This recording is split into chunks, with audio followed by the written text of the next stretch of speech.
এখন শোনা যায়? জি ভাইয়া। যাই হোক, কালকে তো কথা বলার তেমন সুযোগ পাই নাই। কি অবস্থা সবার? ঈদ কেমন কাটলো? আমার ঈদ ভাইয়া হসপিটালে কাটছে।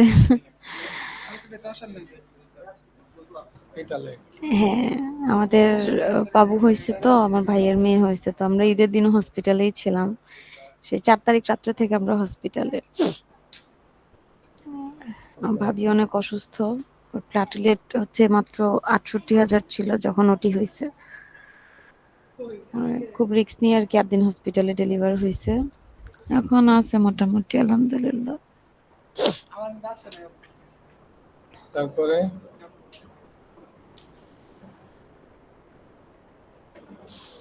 আপনার ঈদ কেমন কাটলো?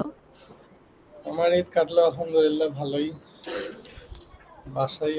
বাসার আশেপাশে ঘোরাঘুরি করলাম, তারপরে বাসায় ছিলাম। এই তো। আলী হোসেন তো মনে হয় ঈদ কাটাইছে রাস্তায়, গতকালকে বলতেছিল। জি ভাই।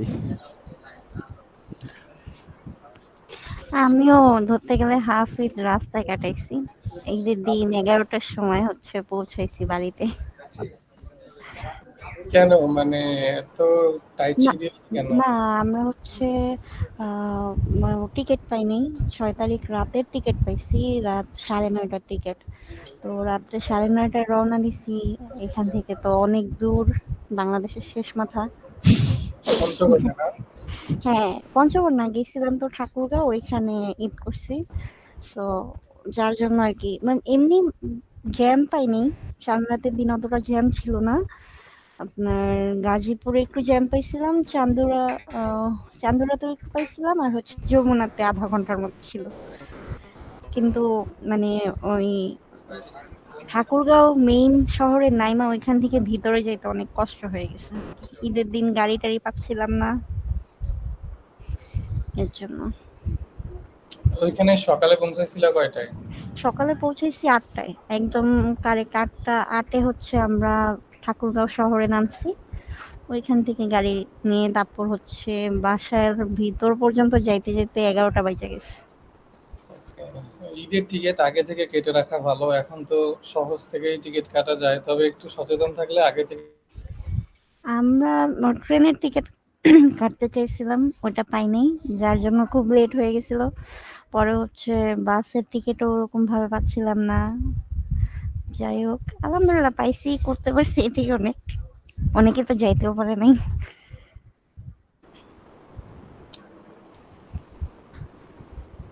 বলতেছিলাম যে সহজ থেকে তুমি কিন্তু চাইলে ইজিলি টিকিট কাটতে পারো অনলাইন। আমরা বিডি টিকিট থেকে টিকিট কাটছিলাম, বিডি টিকিট থেকে আর কি। আহ, সেমই, সো আগে টিকিট পাও নাই? না, আগের টিকিট পাই নাই। ইভেন আমরা ফিজিক্যালি ভাবে ওইখানে কাউন্টার গুলাতে ঘুরছি একটা দিন। হানিফ, তারপর অন্যান্য যে বাস কাউন্টার গুলো ছিল, ওগুলাতেও কোনো টিকিট অ্যাভেলেবেল ছিল না। ওরা বলছে যে আপু ঈদের 2 দিন আগে হয়তো স্পেশাল সার্ভিস দিবে, ওগুলার টিকিট আপনি চাইলে নিতে পারেন, বাট হিউজ প্রাইস। যেখানে 900 টাকা করে টিকিট, সেখানে 2,500 টাকা পর্যন্ত টিকিট চাচ্ছিল।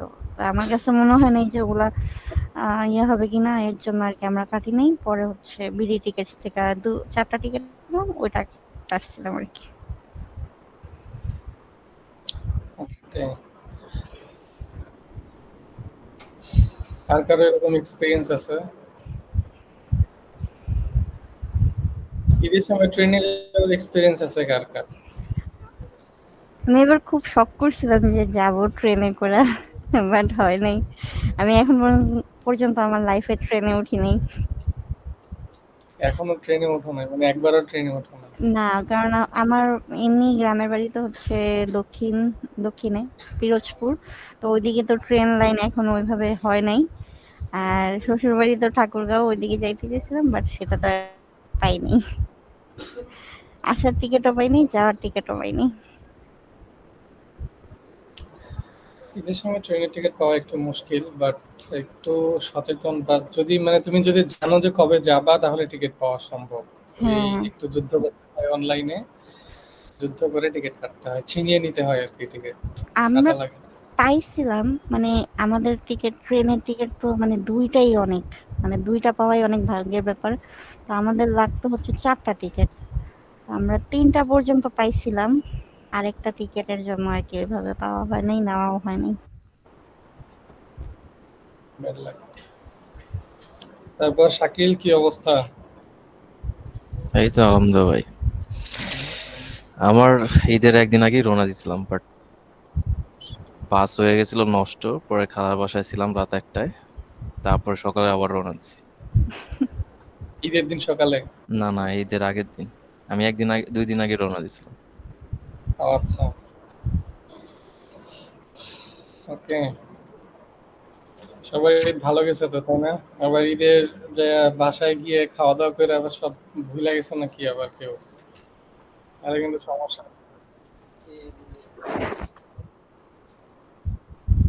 না, এই খাওয়া খাওয়া যাবে না। এখন আবার ওই রিজেনারেট করার জন্য আবার একটু দেখতে হবে, তাইলে আবার রিজেনারেট হয়ে যাবে। ওকে, আচ্ছা। গতদিন তো হচ্ছে আমরা একটু একটা টাস্ক দিয়েছিলাম, সেটা হচ্ছে একটা ই-কমার্স একটা সিম্পল একটা ই-কমার্সের প্রোডাক্ট অ্যাড করা বা ছবি সহ প্রোডাক্ট অ্যাড করা। জাস্ট ক্রাইটেরিয়া গুলো দেওয়া, আসলে ডিফারেন্ট ডিফারেন্ট ক্রাইটেরিয়া দেওয়ার মিনিং এটাই যে ফিল্ডের যে নেমগুলো আলাদা হবে, প্রসেসটা আবার নতুন লাগবে। That's it. আলটিমেটলি সবগুলা প্রজেক্টে বা জিনিসটা কিন্তু কমন মনে হচ্ছে, ঠিক না? যে একটা ই কমার্সকে আমি ঠিক যেভাবে ম্যানেজ করতেছি, একটা বুক ম্যানেজমেন্টকে ঠিক একইভাবে ম্যানেজ করতেছি, ঠিক? বলি যে একটা ট্রাভেল ম্যানেজমেন্ট সিস্টেম করতে হবে, তারপরেও কিন্তু সেম জিনিসগুলাই আসবে। ট্রাভেলের জন্য, ট্রাভেল অ্যাড করার জন্য একটা বা ট্যুর অ্যাড করার জন্য একটা ফর্ম তৈরি করো, ফর্মের ভিতরে নেমগুলা দাও, সেম নেমগুলা মাইএসকিউএল এ দাও, তারপরে ফর্ম সাবমিট করো, ফর্মের ডাটাবেজে রাখো, তারপর আবার শো করাও।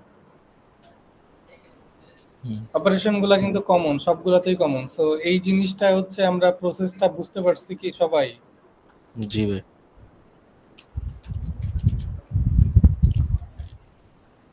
বুঝতে পারলে খুব ভালো হবে, কারণ আমরা আলটিমেটলি প্লাগইনে গিয়ে এই একই কাজগুলাই করব, কিন্তু একটু ডিফারেন্ট ভাবে করব, এটা হচ্ছে পার্থক্য। বাট আমরা কাজগুলো একই প্রসেসে করব।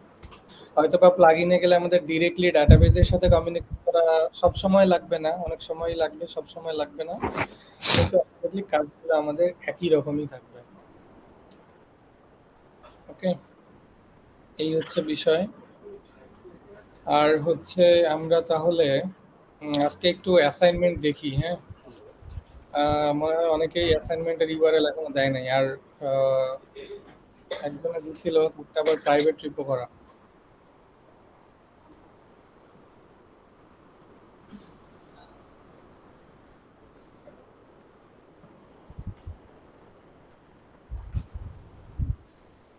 রত্না তো পরীক্ষা দিলে না।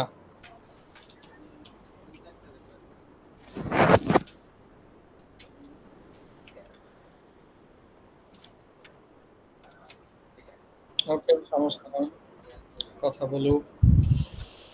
আহ, আমাদের হচ্ছে এখন নতুন, আমরা যদি কিছু শিখতে যাই,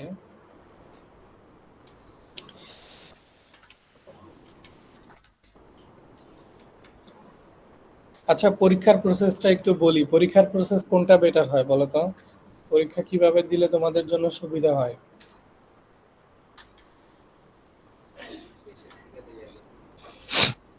অফলাইনে। অফলাইনেই নাকি অনলাইনে? কোনটা অফলাইনে। বেটার? অফলাইনে বেটার। জি ভাইয়া, অফলাইনে ভালো। তো অফলাইনে হইলে সবাই একসাথে হইলে সেটা সম্ভব। পরীক্ষার সময় কি একসাথে করা সম্ভব?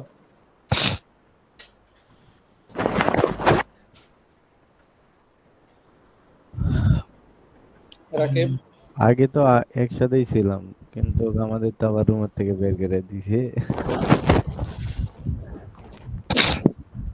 জি ভাইয়া বলেন। ডিসিশন চেঞ্জ হইতেই পারে, এটা স্বাভাবিক, কিন্তু পরীক্ষার সময় একসাথে করা সম্ভব কিনা?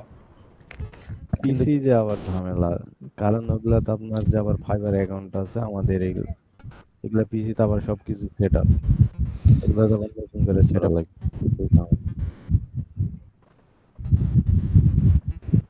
হুম, পিসি একটা সমস্যা বটে।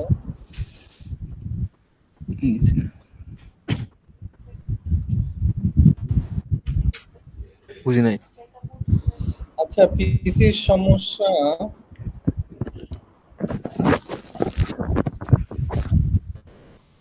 পিসি পিসির কি করা যায়?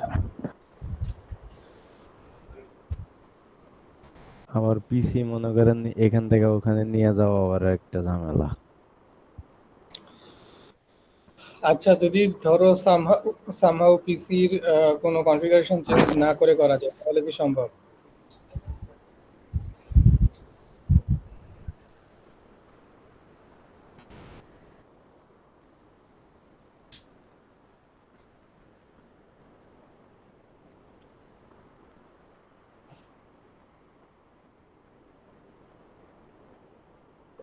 হুম, না, পিসি নিয়ে তো এখানে বসতে পারবো না। পিসি কিভাবে বলবো? গোল হয়ে বসতে হবে, তাছাড়া উপায় নাই। আরেকটা কাজ করা যাইতে পারে, সেটা হচ্ছে যে তোমরা যে কয়জন আছো, হ্যাঁ, হুম, তোমাদের টেবিল গুলো এগুলো কিভাবে ডিভাইড করা, যে এক এক কোনজন কোন টেবিলে বসবে, এটা কিভাবে ডিভাইড করা? টিম ওয়াইজ, মানে এক এক টিমেতে এক একজন। কিন্তু চাইলে এখন এক্সামের ইয়াটা করা যায়, কারণ এখন ঈদের ছুটি চলতেছে, অনেক পিসি খালি দেখা গেছে। আমার পাশে একটা খালি আছে, তারপর হচ্ছে সবুজের সিটটা খালি। তো ওইখানে হচ্ছে ওইভাবে অ্যালাইনমেন্ট করে বসে করা যায়। এক্সাম তো শুধু ঈদেই হবে না, ঈদের পরেও তো এক্সাম হবে। হুম।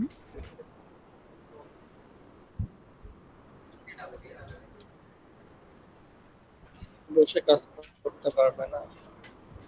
আমাদের তো মূলত তো মনে করেন 8-10 দিন পর পরই একটা করে এক্সাম হবে, তো ওইভাবে তখন তো ঝামেলা।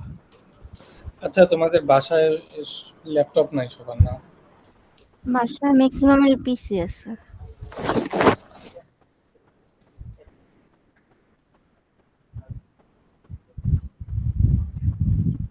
নতুন কিনবে নাকি সেকেন্ড হ্যান্ড কিনবে? সেকেন্ড হ্যান্ড নিলে তাহলে অ্যাটলিস্ট M1টা নিও, M1 এর নিচে নেওয়ার দরকার নেই। M1 এর প্রাইস তোমার এখন মার্কেটে পড়বে 80 to 85 এর মধ্যে পেয়ে যাবে।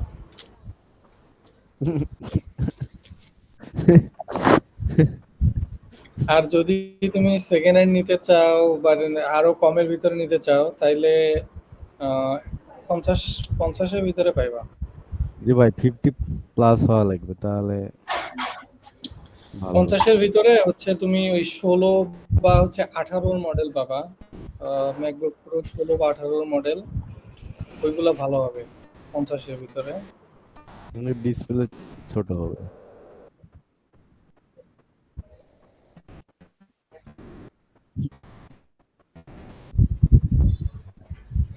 হ্যাঁ, সেটা তো অবশ্যই ভালো, কিন্তু দুইটা ডিফারেন্স তো অনেক, 40,000 45,000। আর M1, ওইটা হচ্ছে তোমার M1 ইয়ার, হ্যাঁ, আর এটা 40। যদি তুমি 80 এর মতো ইয়ে করো, তাহলে M1 প্রো পাচ্ছ। প্রো এবং ইয়ারের ভিতরে বেসিক বেশ কিছু পার্থক্য আছে। সো যখন যখন নিতে যাবা, তখন ওইগুলা নিজে থেকেই ঘাটাঘাটি করলে বুঝতে পারবে অ্যাকচুয়ালি কোনটা তোমার দরকার। এত দামি না নিলেও চলবে আপাতত। শুরুর জন্য তুমি যদি সেকেন্ড হ্যান্ড নিতে চাও, 50-এর ভিতরে এনাফ ভালো ডিভাইস পেয়ে যাবে।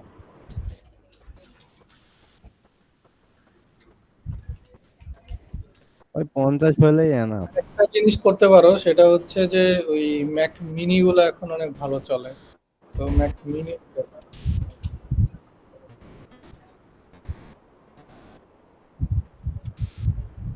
ম্যাক মিনি নিলে অসুবিধা একটাই, যেখানে সেখানে ডিসপ্লে নিয়ে ঘুরতে পারবে না, ওই বাসায় করা লাগবে। ল্যাপটপ আমার মতে নিলে ভাই যে কোনো ল্যাপটপই কেনাই ভালো, ট্রাভেল করা যায়। কারণ কোড করতে তো আর আমাদের 22 ইঞ্চি মনিটর লাগবে না। ল্যাপটপ থাকার পরে ওরা সেকেন্ডারি হিসেবে ম্যাক মিনি ইউজ করে, এটা পারফরমেন্সের জন্য ইউজ করে। আর যে কোনো জায়গায় ট্রাভেলের জন্য ম্যাক থাকে আলাদা, বা অন্য কোনো ল্যাপটপ থাকে ট্রাভেলের জন্য। এখন এখন আসলে ল্যাপটপ মানে এমন একটা এসেনশিয়াল একটা জিনিস হয়ে গেছে, এটা আসলে ট্রাভেলেও মানে এটা মানে ট্রাভেলেও এখন দরকারই হয় মানুষের, যে কোনো জায়গায় গেলে সাথে থাকে। এখন সবকিছুই অনলাইন বেসড, আবার যেহেতু তোমরা এই ফিল্ডে কাজ করবা, তো তোমাদের জন্য আর বেশি দরকার।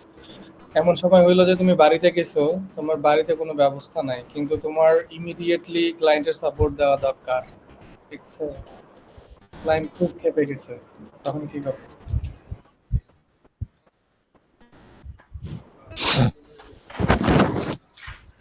তখন মোবাইল ফোনে পিসি বানানো লাগবে।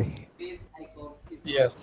আচ্ছা দেখো, আমি হচ্ছে তোমাদের একটু আউটলাইন গুলা সম্পর্কে একটা আইডিয়া দেই, হ্যাঁ, তারপরে হচ্ছে আমরা একটু রেগুলার ইয়াতে আসি। আমরা অ্যাকচুয়ালি কি করতে যাচ্ছি সামনে। আমাদের যেহেতু পিএইচপি মোটামুটি শেষ বলতে পারতেছি, পিএইচপি বেসিক করছি, সো এখন একটু আমরা দেখি যে অ্যাকচুয়ালি এখানে কি কি আছে। আচ্ছা, আমাদের এখানে পিএইচপি বেসিক উইথ মাইএসকিউএল এটা পর্যন্ত আমরা কভার করছি, ঠিক না? আমরা এখানে প্রজেক্ট করতেছিলাম, এখানে কোশ্চেনও অ্যাটাচ করে দেওয়া হয়েছে, গতকালকের কোশ্চেনটা। আমরা হচ্ছে পরে যেটা রাখছি সেটা হচ্ছে অবজেক্ট ওরিয়েন্টেড প্রোগ্রামিং, ঠিক আছে? অবজেক্ট ওরিয়েন্টেড প্রোগ্রামিং এর বেশ কিছু জিনিস হচ্ছে এখানে আছে। অবজেক্ট ওরিয়েন্টেড প্রোগ্রামিং কি কারণে ইউজ করা হয়, এর কি কি কনসেপ্ট আছে, তারপরে কোর কনসেপ্টগুলো কি কি, সেগুলো এখানে এক্সাম্পল সহ দেওয়া আছে। খুব বেশি কিছু এখানে রাখি নাই, যেগুলা মানে একদম বেসিক না জানলেই নয় এই জিনিসগুলো রাখা হয়েছে। আর এটা দিয়ে হচ্ছে একটা সিম্পল একটা প্রজেক্ট করা হয়েছে এখানে, ঠিক আছে? তোমরা চাইলে এগুলো দেখতে পারবা, এখান থেকে নোশনে গেলেই দেখতে পারবা। অবজেক্ট ওরিয়েন্টেড প্রোগ্রামিং দিয়ে একটা সিম্পল ক্রুড অ্যাপ্লিকেশন করা হয়েছে, জাস্ট বেসিক কিছু এক্সাম্পল দিয়ে। তারপরেই হচ্ছে আমাদের জাভাস্ক্রিপ্টের বেসিক আছে। জাভাস্ক্রিপ্টের বেসিকে অলমোস্ট আমাদের পিএইচপিতে আমরা যে জিনিসগুলো শিখছিলাম এর অনেক জিনিসই এখানে রিপিট হবে, বাট একটু ডিফারেন্ট ফর্মে রিপিট হবে। তারপরে এখানে জাভাস্ক্রিপ্ট বেসিকের ভিতরে ইউনিক অনেক কিছু থাকবে যেগুলো পিএইচপিতে ছিল না। প্রোগ্রামিং তো সব জায়গায় একই রকম, যেমন ভেরিয়েবল, ডাটা টাইপ, তারপরে হচ্ছে operation, conditional statement, case, switch case, loop, এগুলো সবগুলো প্রোগ্রামিং এ সেম। ফাংশনস, এগুলো সবগুলো প্রোগ্রামিং এ সেম। সো এই জিনিসগুলো আমরা আরেকটু রিপিট করব, জাভাস্ক্রিপ্টে কিভাবে করা যায় এগুলো খুব দ্রুত মানে শেষ করার ট্রাই করব, যেহেতু এই প্রোগ্রামিং গুলো সম্পর্কে আমাদের অলরেডি আইডিয়া আছে। খুব বেশি এক্সাম্পলে যাব না, বোঝানোর ট্রাই করব। যদি কোথাও তোমাদের মনে হয় যে আমাদের এখানে এক্সাম্পল দরকার আছে, সেই জিনিসগুলোতে আমরা এক্সাম্পল দেখব। তারপরে হচ্ছে এখানে ইভেন্ট এবং ডম ম্যানিপুলেশন, তারপরে এই জিনিসগুলো হচ্ছে ইম্পর্টেন্ট জাভাস্ক্রিপ্টের কনসেপ্টের মধ্যে। ইভেন্ট কি এবং ডম ম্যানিপুলেশন কি এবং কিভাবে কাজ করে। জাভাস্ক্রিপ্টের কোর ইঞ্জিন বলতে গেলে এইগুলা জিনিস, এই দুইটা জিনিস। উপরের গুলো অলমোস্ট মানে বলতে গেলে আগে আমরা অলরেডি টুকটাক জানি, এই দুটো সম্পর্কে জানি না, এই দুটো শিখবো। ডম ম্যানিপুলেশন কি, কিভাবে জাভাস্ক্রিপ্টের মাধ্যমে একটা ওয়েবসাইটে ম্যাজিক ঘটানো যায়, ঠিক আছে? ক্লায়েন্টদেরকে ধোকা দেওয়া যায় এটার মাধ্যমে। এইখান থেকে হচ্ছে আমরা এই জিনিসগুলো দেখব। তারপরে জাভাস্ক্রিপ্টের পরেই হচ্ছে আমাদের সিম্পল একটা জাভাস্ক্রিপ্টের টু ডু একটা অ্যাপ্লিকেশন করব জাভাস্ক্রিপ্ট দিয়ে। জাভাস্ক্রিপ্ট দিয়ে হচ্ছে আমরা ক্রিয়েট, রিড, আপডেট, ডিলিট তো আমরা পিএইচপিতে করছি, ঠিক না? এটা হচ্ছে জাভাস্ক্রিপ্টে কিভাবে করা যায় সেই জিনিসটা দেখব। এরপরে হচ্ছে আমরা জেকুয়েরিতে মুভ করব। এখানে জেকুয়েরির ইয়াটা আউটলাইনটা অ্যাড করা নাই। এরপরে হচ্ছে আমরা জেকুয়েরিতে যাব এবং জেকুয়েরি দিয়ে কিছু প্রজেক্ট করব, এবং জেকুয়েরির যে প্লাগইনস গুলো আছে সেই কিছু প্লাগইনস এর এক্সাম্পল দেখব। আমার কথা শোনা যাচ্ছে কি? জেকুয়েরির কিছু প্লাগইনস আছে, প্রিবিল্ড প্লাগইনস আছে, যেমন স্লাইডারের জন্য আমরা সোয়াইপার স্লাইডার নিতে পারি, স্লিক স্লাইডার আছে, তারপরে হচ্ছে আরো বেশ কিছু স্লাইডার প্লাগইন আছে। তারপরে হচ্ছে বুটস্ট্র্যাপ অ্যাড করা, বুটস্ট্র্যাপেও তো আমাদের হচ্ছে জাভাস্ক্রিপ্ট জেকুয়েরি লাগে, ঠিক না? অ্যাপের মাধ্যমে কিছু অপারেশন করা। আবার jQuery-রই বেশ কিছু প্লাগইন, অ্যানিমেশন প্লাগইন আছে, যেমন GSAP আমরা চাইলে ইউজ করতে পারি, বা হচ্ছে আদার্স অনেক কিছু আছে অ্যানিমেশনের জন্য। এই জিনিসগুলো আমরা দেখব jQuery প্লাগইনসে গিয়ে। তারপরে হচ্ছে আমরা আমাদের মূল যে কোর্সের আউটলাইন প্লাগইন ডেভেলপমেন্ট সেটাতে যাব, ঠিক আছে? সো এই প্লাগইন ডেভেলপমেন্ট শিখতে গিয়ে আমাদের আগে এত কিছু শেখা লাগবে। সো আপনাদের কি আউটলাইন কি মানে ইয়ে হয়েছে, বোঝা গেছে যে অ্যাকচুয়ালি আমরা কই থেকে কই যাইতে চাচ্ছি? জি ভাই। যারা নতুন আছে এদের জন্য এদের কি অবস্থা? পিএইচপি বেসিক, এটা আসলে মানে শুরু বলতে গেলে, কিন্তু এই জিনিসগুলা শুরু এবং বেসিক মানে বেসিকই, এটার প্রয়োজন সব সময় থাকবে। আমরা উপরে যত যাইতে থাকবো বা নিচের দিকে যতই নামতে থাকবো ততই ওই জিনিসগুলা ফিল করতে পারবো। অ্যাকচুয়ালি বেসিক জিনিসগুলো আমাদের সব সময়ই লাগবে।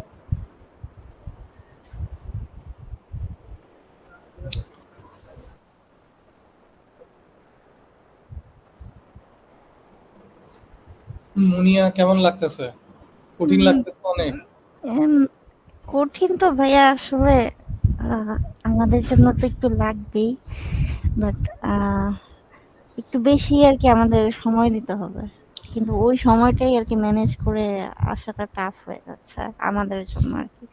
সবারটা জানি না, বাট আমার জন্য একটু টাফ হয়ে যাচ্ছে। আসলে প্রোগ্রামিং জিনিসটা এরকমই। যখন শুরুতে একটু নিজের সময় দিবা, সময় দিয়ে যখন শেখা শুরু করবা, পরে গেলে দেখবা যে মানে জিনিসটা হচ্ছে কি, যে শুরুর জিনিসটা একটু জোর দিয়ে করতে হয়।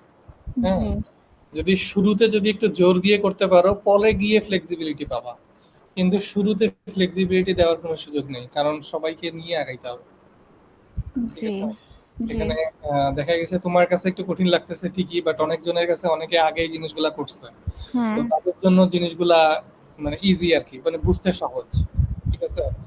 সো তোমার জন্য হয়তো বা আমরা একটা ক্লাস ইয়ে করতে পারি, আবার রিক্যাপ করতে পারি, কিন্তু হুম, স্টেপ বাই স্টেপ কিন্তু সবগুলা ক্লাসে রিক্যাপ করা কিন্তু সম্ভব হবে না, কারণ সেটাই। ওদেরকে নিয়েও তো আগাইতে হবে। হ্যাঁ সো এখানে বেস্ট অপশন যেটা হয় সেটা হচ্ছে তোমার নিজেকে জোর দিয়ে জিনিসটা কভার করে নেওয়া। যদি কোনো কোশ্চেন থাকে সেগুলো জিজ্ঞাসা করা, গ্রুপে জিজ্ঞাসা করা, আমাকেও জিজ্ঞাসা করতে পারো, আবার যারা আছে যারা বুঝতে পারতেছে তাদেরকে জিজ্ঞাসা করতে পারো। বাট সবার সাথে থেকে জিনিসটা সামনে আগায় নিতে পারলে এটা মানে লাইন আপে থাকা যাবে। জি, ইনশাল্লাহ। সো আস্তে আস্তে জিনিসগুলো আরো একটু কমপ্লেক্সের দিকে যাবে। সো তারপরে একটু চেষ্টা করো বাসায় অ্যাটলিস্ট যদি ডেইলি কমপক্ষে হলেও 1 ঘন্টা সময় দিতে পারো, এটা তোমার জন্য ভালো হবে। জি জিনিসগুলা সিনট্যাক্স গুলার সাথে পরিচিত হওয়া, সিনট্যাক্স গুলা কোথায় কিরকম আছে নাই, তারপরে কোনটা কিভাবে ইউজ করতেছি না করতেছি, সিনট্যাক্স গুলার সাথে পরিচিত হওয়া।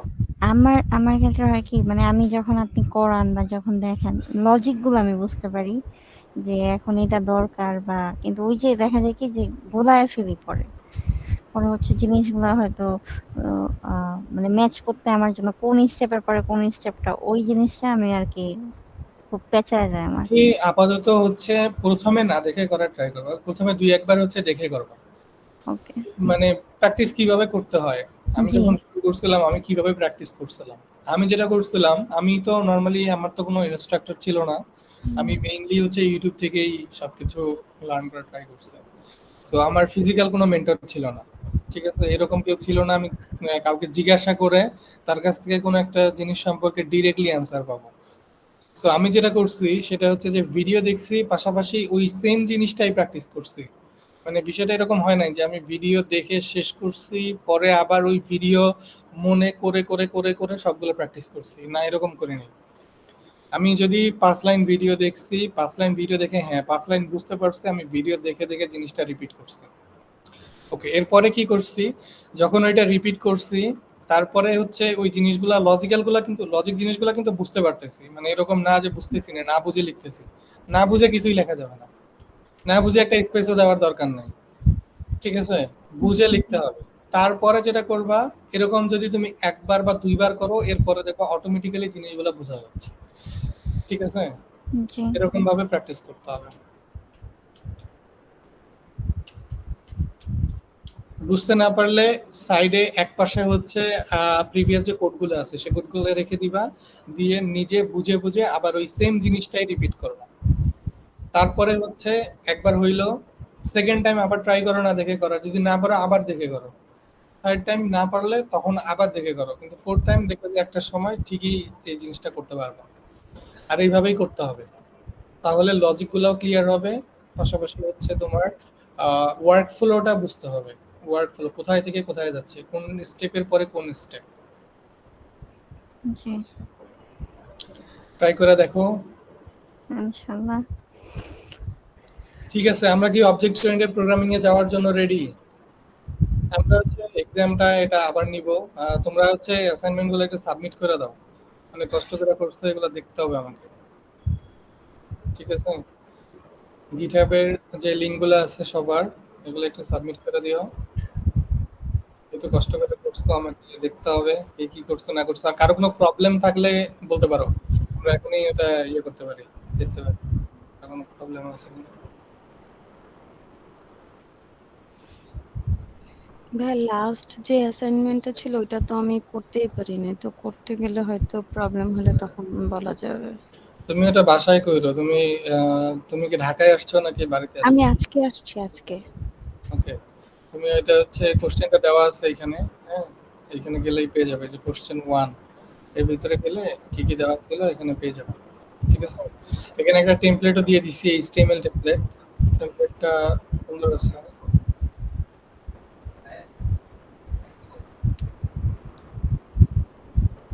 আগের টেমপ্লেট দিয়ে করলে হবে না, এই টেমপ্লেটটা ইউজ করতে হবে। ঠিক আছে, এখানে মোটামুটি যা যা করা যায় সবকিছু করা আছে। যেমন এখানে ইউজার দিয়ে করা আছে, আমাদের প্রোডাক্ট দিয়ে করতে হবে। ইউজারের ভিউ এর অপশন আছে, তারপরে এডিটের অপশনও আছে, আবার হচ্ছে ডিলিটের বাটন দেওয়া আছে। আর কিছু নাই। এটার উপরে কি আমাদের এক্সামটা হয়েছিল? হ্যাঁ, এটার উপরেই হয়েছিল। মানে বিষয়টা এটা না যে ইউজারের লিস্ট অ্যাড করবা, তুমি প্রোডাক্ট অ্যাড করবা, বাট ফরম্যাট টেমপ্লেট আকারে এটা ইউজ করবা। যেমন যদি এখান থেকে তুমি ক্রিয়েটে যাও, এখানে একটা ফরম্যাট ফিল্ড আছে, এখানে তোমার যে কয়টা লাগবে প্রোডাক্ট অ্যাড করার জন্য সে কয়টা নিবা। ঠিক আছে, আচ্ছা, এইভাবে করতে হবে। টেমপ্লেটটা পাল্টায় দিছি কারণ আগের টেমপ্লেট দিয়া কপি করে ফেলতে পারো। আরেকটা বিষয়, অ্যাসাইনমেন্ট করার সময় তোমরা চাইলে প্রিভিয়াস যে কোডগুলো পড়ছো অলরেডি, হ্যাঁ, হুম, এই কোডগুলোর হেল্প নিতে পারো। ঠিক আছে, এই ঠিক আছে। কোডগুলোর হেল্প নিতে সমস্যা নাই, কিন্তু অনলাইন থেকে কোনো কোডের হেল্প নেওয়া যাবে না। প্রিভিয়াস কোডের হেল্প নিতে পারবা।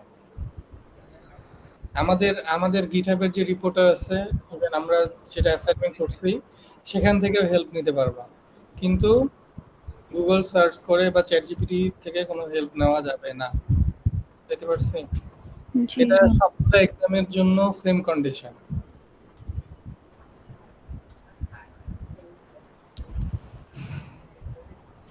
আরো কোনো কোশ্চেন আছে কি প্রিভিয়াস কোনো মানে ইয়ে সম্পর্কে? হ্যাঁ বলো। রিপো তো দাও না, রিপো দাও আগে। আচ্ছা, দিয়ে দিছো না? মনির কালকে অনেক প্রবলেম হয়েছিল না? হ্যাঁ, আমি তো কালকে প্রথমত বুঝিই নাই যে পরীক্ষা শুরু হইছে। তারপর আবার যখন সবাই শুরু করছে, আমি শুরু করছি, তখন আবার MySQL রান হয় না। তারপরে ওইটা আবার নতুন করে XAMPP ইনস্টল করে, তারপরে হচ্ছে যে পুরাতন যে XAMPP এর ফাইল ছিল ওগুলা ডিলিট করে তারপরে ওটা রান করছে। আচ্ছা, জ্যাম্প ছাড়া অল্টারনেটিভ আরেকটা অপশন হচ্ছে লারাগন। হ্যাঁ, লারাগনে একটু ঝামেলা কম হয়, তোমরা চাইলে লারাগন ইউজ করতে পারো। লারাগনের সাথে কমফোর্টেবল কিনা আমি জানি না। আমি লারাগন ইউজ করছিলাম এর আগে।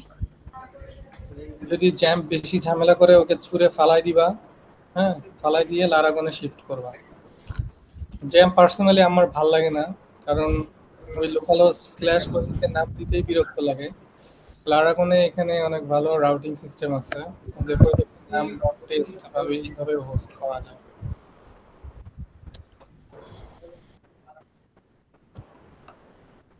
এই যে লারাগন ডট ওআরজি, এটা বর্তমানে ওদের লেটেস্ট ভার্সনটা হচ্ছে, ওরা প্রিমিয়াম ফিচার দিচ্ছে, বাট আগের যে কোনো একটা ভার্সন ইউজ করলে এটা ফ্রিতে পেয়ে যাবে, এখান থেকে ডাউনলোড করে নিতে পারবা। ডাউনলোড লারাগন, এটাতে সবকিছু ইনক্লুড করা আছে। তোমার ডাটাবেস থেকে শুরু করে সবকিছু এটাতে ইনক্লুড করা আছে। তবে এটাতে একটা অসুবিধা হচ্ছে, সেটা পিএইচপি মাই অ্যাডমিনটা পাইবা না। এই লারাগন ইউজ করলে। বাট সেটা কিভাবে কনফিগার করতে পারো আমি দেখাই দিব। তোমরা যদি লারাগন ইউজ করো আমাকে বইলো, এটার সাথে পিএসপি মাই অ্যাডমিন কনফিগার করা সম্ভব, আমি এটা দেখাই দিব। আচ্ছা ভাইয়া। যদি জ্যাম্প বেশি ঝামেলা করে লারাগনে শিফট করে যাবো। আচ্ছা, লারাগন ছাড়া কি আর কোনো অপশন আছে?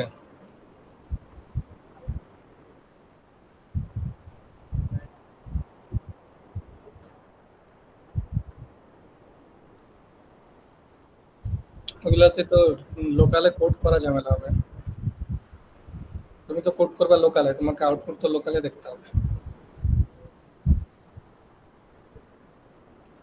ভাইয়া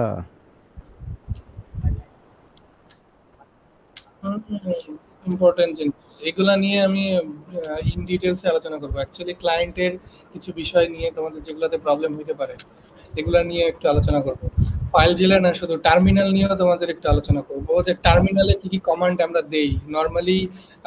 একজন ওয়েব ডেভেলপার হিসেবে বা প্লাগইন ডেভেলপার হিসেবে তোমার টার্মিনালে কি কি জিনিস জানা থাকা লাগবে, টার্মিনালে কি কি ইউজ কেস জানা থাকা লাগবে, এগুলা নিয়েও আমাদের আলোচনা হবে ইনশাআল্লাহ।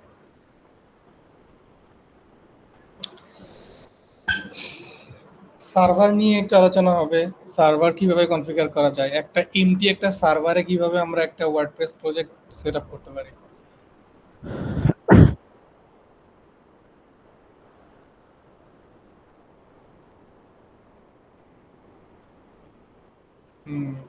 বাট আমাদের লোকাল ডেভেলপমেন্টের জন্য মানে যাওয়া দরকার হবে না। আচ্ছা, এখানে দেখো মজার জিনিস আছে, সেটা হচ্ছে মাইগ্রেট ফ্রম জ্যাম্প। ঠিক আছে, এখানে কিছু কমান্ড টমান্ড আছে, এগুলা দিলে তোমরা হচ্ছে জ্যাম্প থেকে ফুললি লারাগনে মাইগ্রেট করে ফেলতে পারবা সবগুলো প্রজেক্ট।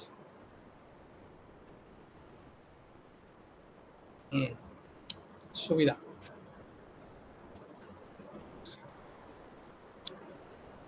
ঠিক আছে, যদি বেশি ঝামেলা হয় তোমরা লারাগনে চলে যাও। লারাগন আমার কাছে পার্সোনালি ভালো লাগে। আমার কাছে মনে হয় যে উইন্ডোজে সব থেকে বেস্ট অপশন হচ্ছে পিএইচপি প্রজেক্টের জন্য পিএইচপি লারাভেল বা এই টাইপের প্রজেক্টের জন্য লারাগন। আর যদি শুধু ওয়ার্ডপ্রেসের কথা বলো তাহলে হচ্ছে আমি লোকাল সাজেস্ট করি, হ্যাসেল ফ্রি একদম। জাস্ট একটা সফটওয়্যার ইনস্টল করব, প্রজেক্ট সেট আপ করবো, এভরিথিং রেডি। এক্সডিবাগ থেকে শুরু করে সবকিছু লোকালে সেট আপ দেওয়া থাকে। সো আমরা যখন ওয়ার্ডপ্রেসে যাব তখন হয়তো বা লোকালটা দেখতে পারি। আর আপাতত আমরা যেহেতু পিএইচপি শিখতেছি এখনো, সো লারাগন ভালো অপশন।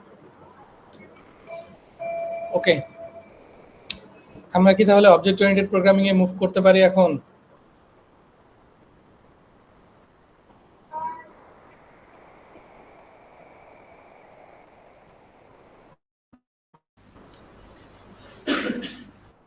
শাকিল কি বলো?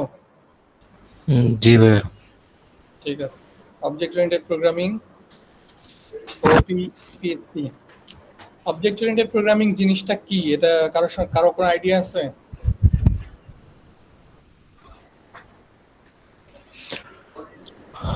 রেকর্ড করতেছো কিনা রাকিব? রেকর্ড করতেছো? ওকে, অবজেক্ট ওরিয়েন্টেড প্রোগ্রামিং কি বলতে পারি? আজকে সবুজ আসে নাই। সবুজ বিয়া বিয়ের বিয়ে। সবুজ ভাইয়ের বিয়ে? হ্যাঁ, মাশাআল্লাহ, ভালো। ওকে, ঠিক আছে, বিয়ের জন্য তো ছুটি পাইছে তাইলে। আমাদের বিয়ের ছুটি কয়দিন দেয়?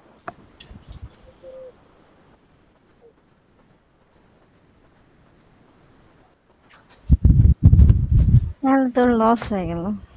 ঈদের ছুটির ভিতরে পড়ে গেছে 8 দিন, মানে বুঝলাম না, ঈদের পরে বিয়ের ছুটি শুরু হবে নাকি ঈদের সাথে বিয়ের ছুটি? এটা সহ বিয়ের ছুটি? তাহলে তো ঈদে বিয়ে করা ঠিক না।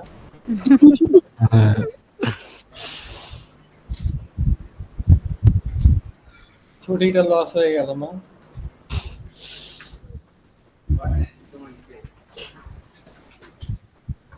না। যাই হোক, আমাদের অফিসের আবার একটা ফ্লেক্সিবিলিটি আছে, সেটা হচ্ছে কেউ যদি চায় বিয়ের ছুটি বিয়ের 6 মাসের মধ্যে নিতে পারে।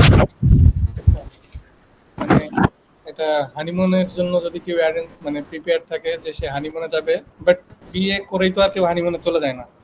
এসে তো টাইম লাগে। তো বিয়ের সময় সে যদি ছুটি নাও নেয়, বিয়ের পরে সে ছুটি নিতে পারবে হানিমুনের জন্য। আমাদের অফিস থেকে 5 দিন ছুটি দেয়, আর শুক্র শনি বন্ধ। টোটাল হচ্ছে এই শুক্র শনি বন্ধ, পাশে শুক্র শনি বন্ধ, টোটাল 9 দিনের মতো একটা ছুটি হয়।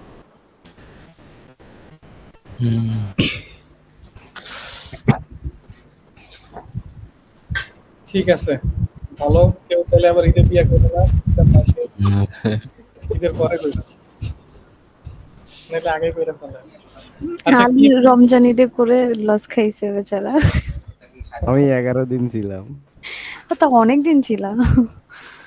আমি 10 দিন নিয়েছিলাম। তুমি তো ঈদের সময় বিয়ে করো নাই। আমি হ্যাঁ, ঈদের সময় করি না, আমি ঈদের পরে করছি, এই জন্য আমি প্রপার ছুটিটা পাইছি। Yes, এরকম সময় বিয়ে করা লাগে, তাহলে ভালো ছুটি পাওয়া যাবে।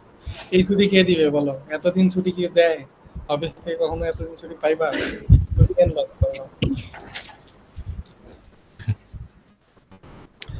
আচ্ছা, অবজেক্ট ওরিয়েন্টেড প্রোগ্রামিং কারো কোনো আইডিয়া আছে? অবজেক্ট ওরিয়েন্টেড প্রোগ্রাম মূলত ভাই আমরা যেটুকু আইডিয়া আছে সেটা হচ্ছে আমরা কোডগুলোকে কমানোর জন্য অবজেক্ট ওরিয়েন্টেড প্রোগ্রামটা ইউজ করি বেশি। ইয়েস, একটা ফাংশনটা বারবার না ইউজ করার জন্য ওইভাবে ওই জিনিসটা ইনহেরেন্স তারপরে করার জন্য আমরা ইউজ করি বেশি। ইয়েস, এটা একটা সুবিধা।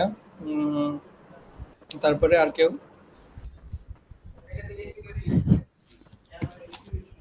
ইয়ার গো আলী হোসেন, তোমার কিন্তু বলা লাগবে, কারণ তুমি কম্পিউটার সায়েন্সে পড়তেছো, ঠিক না? জি ভাই। তোমাদের আলাদা সিলেবাস আছে অবজেক্ট ওরিয়েন্টেড নিয়ে। গোটা একটা বই ছিল। বই ছিল ভাই। ইয়েস, ঠিক আছে, আমরা তো আর ওই পুরো বই পড়তে যাব না। আমরা হচ্ছে কি কনসেপ্ট গুলো নিব একটু। অবজেক্ট ওরিয়েন্টেড প্রোগ্রামিংটা হচ্ছে তোমার আমাদের প্রোগ্রামিং যে জার্নিগুলো, আমরা প্রোগ্রাম যেভাবে লিখি, এই প্রোগ্রামগুলোকে একটু স্ট্রাকচার করা এবং রিইউজ করার ক্যাপাবিলিটি বাড়ায়। শাকিল যেটা বলতেছিল আর কি, ও যেটা বলছে সেটা হচ্ছে আলটিমেটলি রিইউজ করার ক্যাপাবিলিটিটা বাড়ায়। রিইউজ করার ক্যাপাবিলিটি কিরকম, যে আমরা এর আগে দেখছিলাম যে আমরা স্যানিটাইজেশনের জন্য পিএইচপিতে একটা ফাংশন তৈরি করছিলাম, ঠিক না? স্যানিটাইজ করার জন্য একটা কমন ফাংশন ছিল আমাদের, আমরা যদি একটু মনে করতে পারি, ওই ফাংশনটাই আমরা হচ্ছে সব জায়গাতে ইউজ করছিলাম। দেখি এখানে আছে কিনা, মনে হয় নাই, এখানে নাই। আমরা হচ্ছে একটা ফাংশন বানাইছিলাম, যে ফাংশনটা আমাদের যে কোনো জায়গাতে যেখানে যেখানে প্রয়োজন হয়েছে সেখানে সেখানে হচ্ছে আমরা এই ফাংশনটা কল করছিলাম। জি ভাই। তো অবজেক্ট ওরিয়েন্টেড প্রোগ্রামিং এ এর বেশ কিছু কোর কনসেপ্ট আছে, বাট আলটিমেটলি এর মেইন জিনিসটাই হচ্ছে কোডকে রিইউজ করতে পারার ক্যাপাবিলিটি এবং কোড অর্গানাইজ করতে পারার ক্যাপাবিলিটি। ঠিক আছে, অর্গানাইজ করতে পারার ক্যাপাবিলিটিটা কিরকম? অবজেক্ট ওরিয়েন্টেড প্রোগ্রামিং এ যেভাবে কোডটা করা হয়, কোড কিন্তু তুমি এখানে মানে এরকম না যে তুমি এখানে পিএইচপির বাইরে অন্য কোনো কোড লিখবা। পিএইচপিরই কোড লিখবা, কিন্তু একটু স্ট্রাকচারড ওয়েতে লিখবা, অবজেক্ট ওরিয়েন্টেড এর মতো করে লিখবা, যাতে যে কেউ, যে কোনো ডেভেলপার তোমার কোড দেখে বুঝতে পারে তুমি কিভাবে কোড করছো। পিএইচপিতে অনেক হজবরল ভাবে কোড লেখা যায়, যে এখানে ইচ্ছা সেখানে ফাংশন লিখে রাখছো, যেখানে ইচ্ছা সেখানে একটা ইয়া বানাইছো, মানে যেখানে ইচ্ছা সেখানে রিকোয়ার করে রাখছো। সবকিছুই এখানেও করবা, কিন্তু একটু স্ট্রাকচারড ওয়েতে করবা। ঠিক আছে, এই স্ট্রাকচারড ওয়েটা করলে কি সুবিধা হবে? যদি অন্য কোনো ডেভেলপার তোমার এই প্রজেক্ট দেখতে আসে, সে দেখে বুঝতে পারবে কোথায় কি আছে।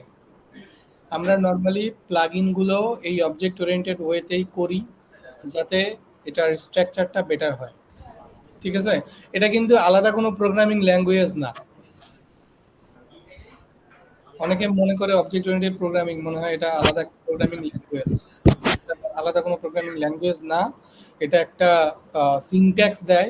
প্রোগ্রামিং ল্যাঙ্গুয়েজগুলোকে একটা সিনট্যাক্স দেয়, যেই সিনট্যাক্সের মাধ্যমে কোড করলে কোডগুলো স্ট্রাকচার থাকে।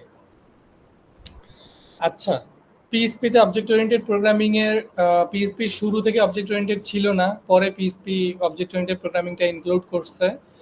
এটার রিইউজেবিলিটি এবং প্লাস হচ্ছে প্রজেক্ট মানে পিএইচপি কে আরো বেশি ইনহ্যান্স করার জন্য। আমরা নরমালি জাভাতে হচ্ছে এই জিনিসগুলো একটু বেশি দেখি।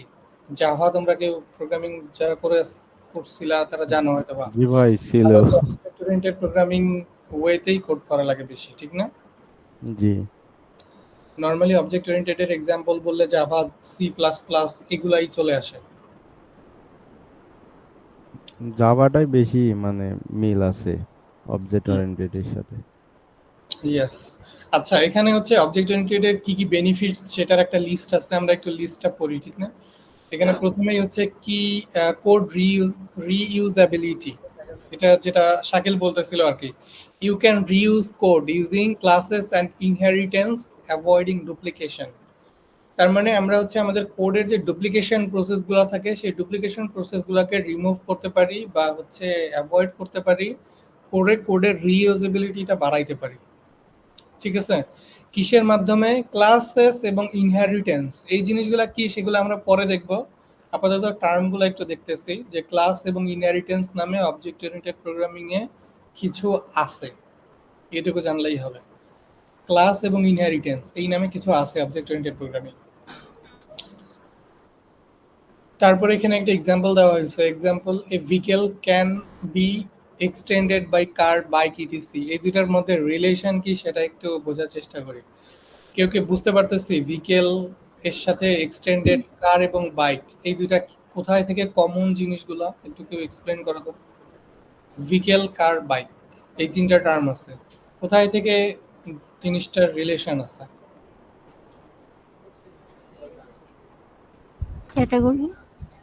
ক্যাটাগরি টাইপের এরকম কিছু। হ্যাঁ, বলতে পারো ভেহিকেল বলতে কি বোঝায়? ভেহিকেল মানে আমরা যেটা বুঝি যানবাহন বোঝায়। যানবাহন বলতে গেলে যে কোনো ধরনেরই যানবাহন, জি ঠিক না? জি। একটা ভেহিকেল কি হতে পারে? ধরো একটা গাড়ি, কি গাড়ি? বা ইয়েস, বাইক। বা বাইক বা প্রাইভেট কার। এরা চিন্তা করবা যখন একটু বড় জিনিস নিয়ে চিন্তা করে, এত ছোট সাইকেল নিয়ে চিন্তা করা লাগে। চিন্তা করতে তো টাকা লাগছে। আচ্ছা, আহ, একটু আরো বড় কিছু নিয়ে চিন্তা করো, একটু প্রাইভেট কার, একটা লাক্সারি কোনো কার, ঠিক আছে? রোলস, না না এটা তো ভিকেল, ঠিক না? রোলস রয়েলস তো ভিকেল, একটা মোটরসাইকেল একটা ভিকেল, ঠিক আছে? চিন্তা করার সময় বড় কিছু চিন্তা করবা, ঠিক আছে? জি জি ভাই, আমরা বড় কিছু ল্যাম্বরগিনি নিয়ে কিনা চিন্তা লাগবে। করি, ধরো একটা রোলস রয়েলস আছে আর একটা বাইকের মধ্যে ধরো বাইক, কোন বাইকটা এখন ভালো বলো না? Royal Enfield.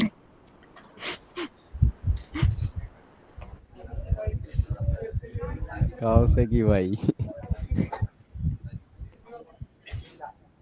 হোন্ডা। সবচেয়ে latest version H2, Kawasaki Ninja H2।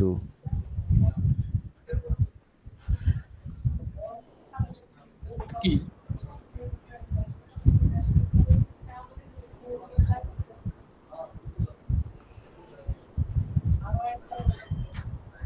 কেউ বলতে পারলা না? কি বললা? আমি শুনি নাই। Royal Enfield. আরে কি না না, ভাই? মানে এরকম কোন একটা ক্রাইটেরিয়া যেটা একটা বাইকেরও থাকে একটা কারেরও থাকে, বা একটা বাইকেরও দরকার হয় একটা কারেরও দরকার হয়, এরকম ক্রাইটেরিয়া যাচ্ছে। ও, ম- বাইকের ভাই, বাইকেরও চাকা আছে, কারও চাকা আছে। হ্যাঁ, এটা একটা কমন ক্রাইটেরিয়া। মডেল থাকতে পারে। মডেল, বাইকেরও একটা মডেল এটা হচ্ছে থাকে, ক্লাস। এরও মডেল আছে। ওকে ফাইন, তারপরে ব্রেক, বাইকেরও ব্রেক দরকার, গাড়িরও ব্রেক দরকার। হ্যাঁ এটাও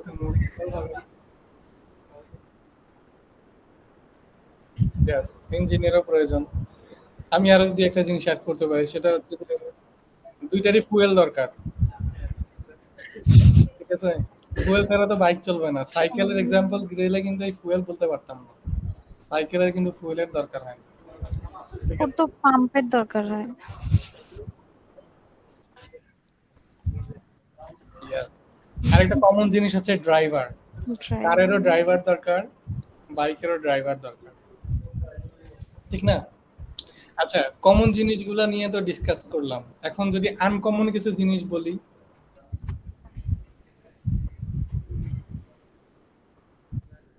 ভাই কার 4 চাকা, বাইক 2 চাকা। হ্যাঁ হ্যাঁ, বাইক চার চাকা। কমন হতে পারে, আনকমন হতে পারে। আর কিছু? 25 কালার ফিট। জি ভাই,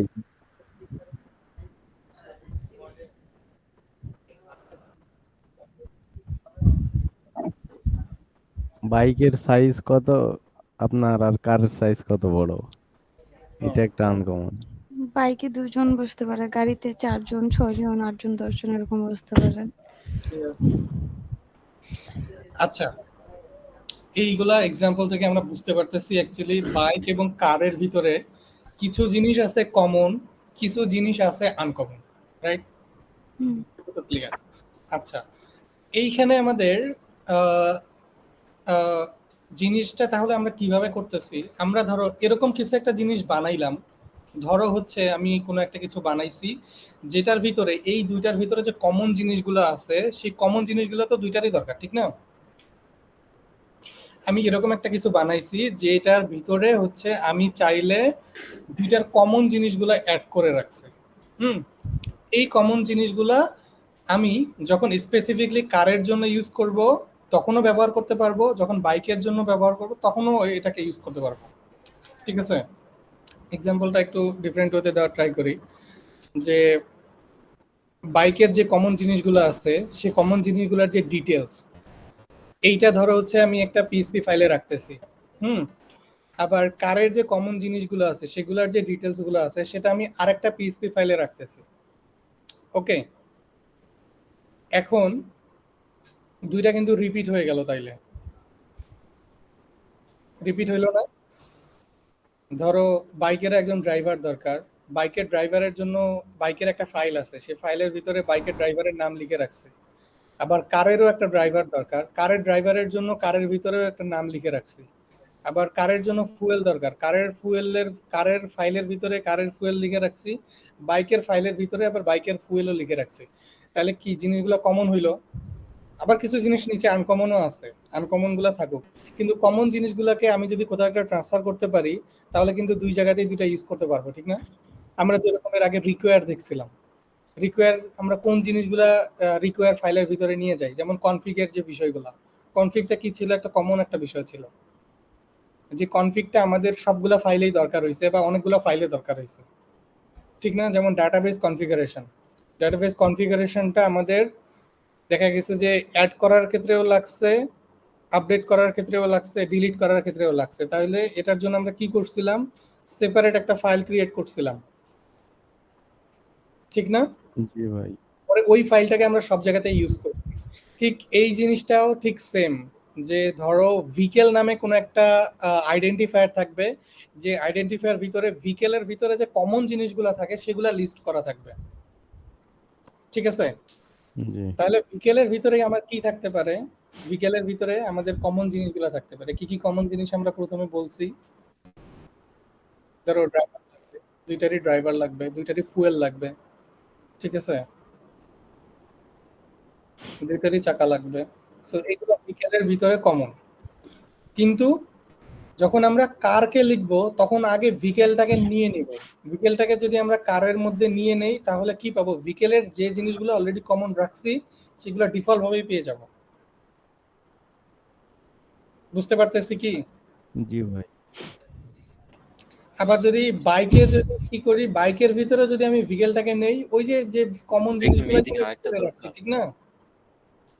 জি সো ভিকেলের ভিতরে যে জিনিসগুলো কমন আছে সেগুলো আমি বাইকে নিয়ে নিলাম, তাহলে বাইকের ভিতরে আদার্স যে জিনিসগুলো দরকার, বাইকের স্পেসিফিক আদার্স যে ইনফরমেশনগুলো আছে সেগুলো আমি চাইলে বাইকের ভিতরে আবার লিখতে পারি, বাট আমি কমন জিনিসগুলো ভিকেল থেকে নিব। বোঝা গেছে? জি তাহলে ভাইয়া এখানে ধরেন আমি ভেহিকেল যদি একটা, মানে এটা তো আমরা একটা ভ্যারিয়েবল হিসেবে রাখবো তাই না, যেন এটা আমরা পরে ইউজ করতে পারি। তো এইটার ভিতরে কারেরটা তো আমার ডিফারেন্ট, বাইকেরটাও আমার ডিফারেন্ট, জিনিসটা হয়তো কমন, কিন্তু আমার যদি ড্রাইভারই আমি সিলেক্ট করি তাহলে আমার ড্রাইভার তো আলাদা, 2 জন আলাদা, তাই না? আমি হ্যাঁ, একটু দুইজন confused। আলাদা, আবার দুইজন একও হইতে পারে, আলাদা হইতে পারে, একও হইতে পারে, কোনো প্রবলেম নাই। আমরা অ্যাকচুয়ালি কমন এক্সাম্পল গুলা, যে জিনিসগুলো আমাদের এক্স্যাক্টলি সেম টু সেম বা কমন, হুম, হুম। আমরা চাইলে ভ্যারিয়েবলের মাধ্যমে ডাটাগুলো ম্যানিপুলেট করতে পারি, ঠিক আছে? যে ধরো কারের ভিতরে ধরো তোমার দুইজনেরই ড্রাইভার আছে, কিন্তু দুইজন ড্রাইভারের নাম আলাদা বা আইডেন্টিফিকেশন আলাদা, ঠিক আছে? এরকম একটা জিনিস থাকবে। ধরো ভিকেলের ভিতরে ড্রাইভার আছে, আমি একটু ক্লাস টাইম শেষ, 10 সেকেন্ড আছে। এত তাড়াতাড়ি? হ্যাঁ। শেষ। আচ্ছা,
মায়েরা একবারে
আমি এখনো কথা বলিনি। সবাই জয়েন করছে। ফাইন। আমি একটু অনলাইনে স্কেচিং এর জন্য একটা টুলস খুঁজতেছিলাম। দেখা যাচ্ছে?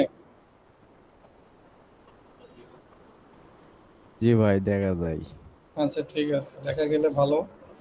ধরো উম, একটা এই বেশি বড় হয়ে গেছে।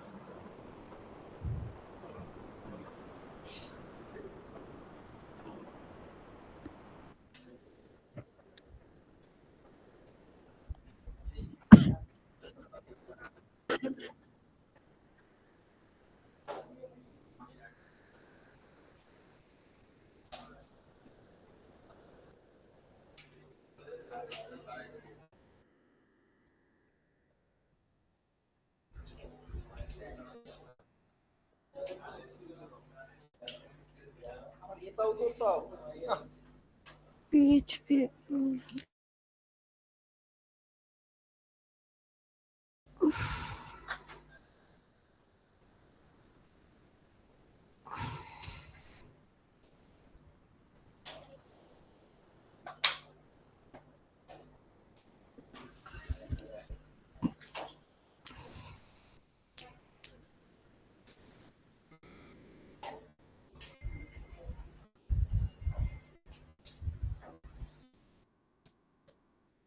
এটা ভাইয়াই তো লিভ নিয়ে নিছে।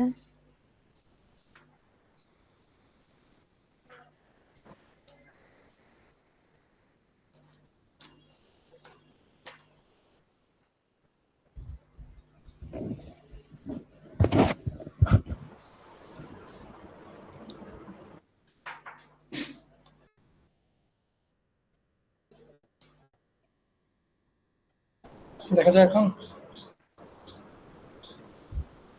দেখা যায়? জি ভাইয়া। আচ্ছা দেখো, এখানে আমি একটা সুন্দর একটা জিনিস বানাইছি, ঠিক আছে? একটা ভিকেল, ভিকেল হচ্ছে এই সার্কেলটা, হ্যাঁ? এটার ভিতরে ফুয়েল এবং ড্রাইভার রাখছি। Okay fine. আর হচ্ছে ধরো তোমার এইটা হচ্ছে গিয়া কার, লিখতে হবে। এটা হচ্ছে গিয়া কার, আর এটা হচ্ছে ধরো বাইক। সো কারের মধ্যে ইউনিক না এরকম কি আছে বলো তো?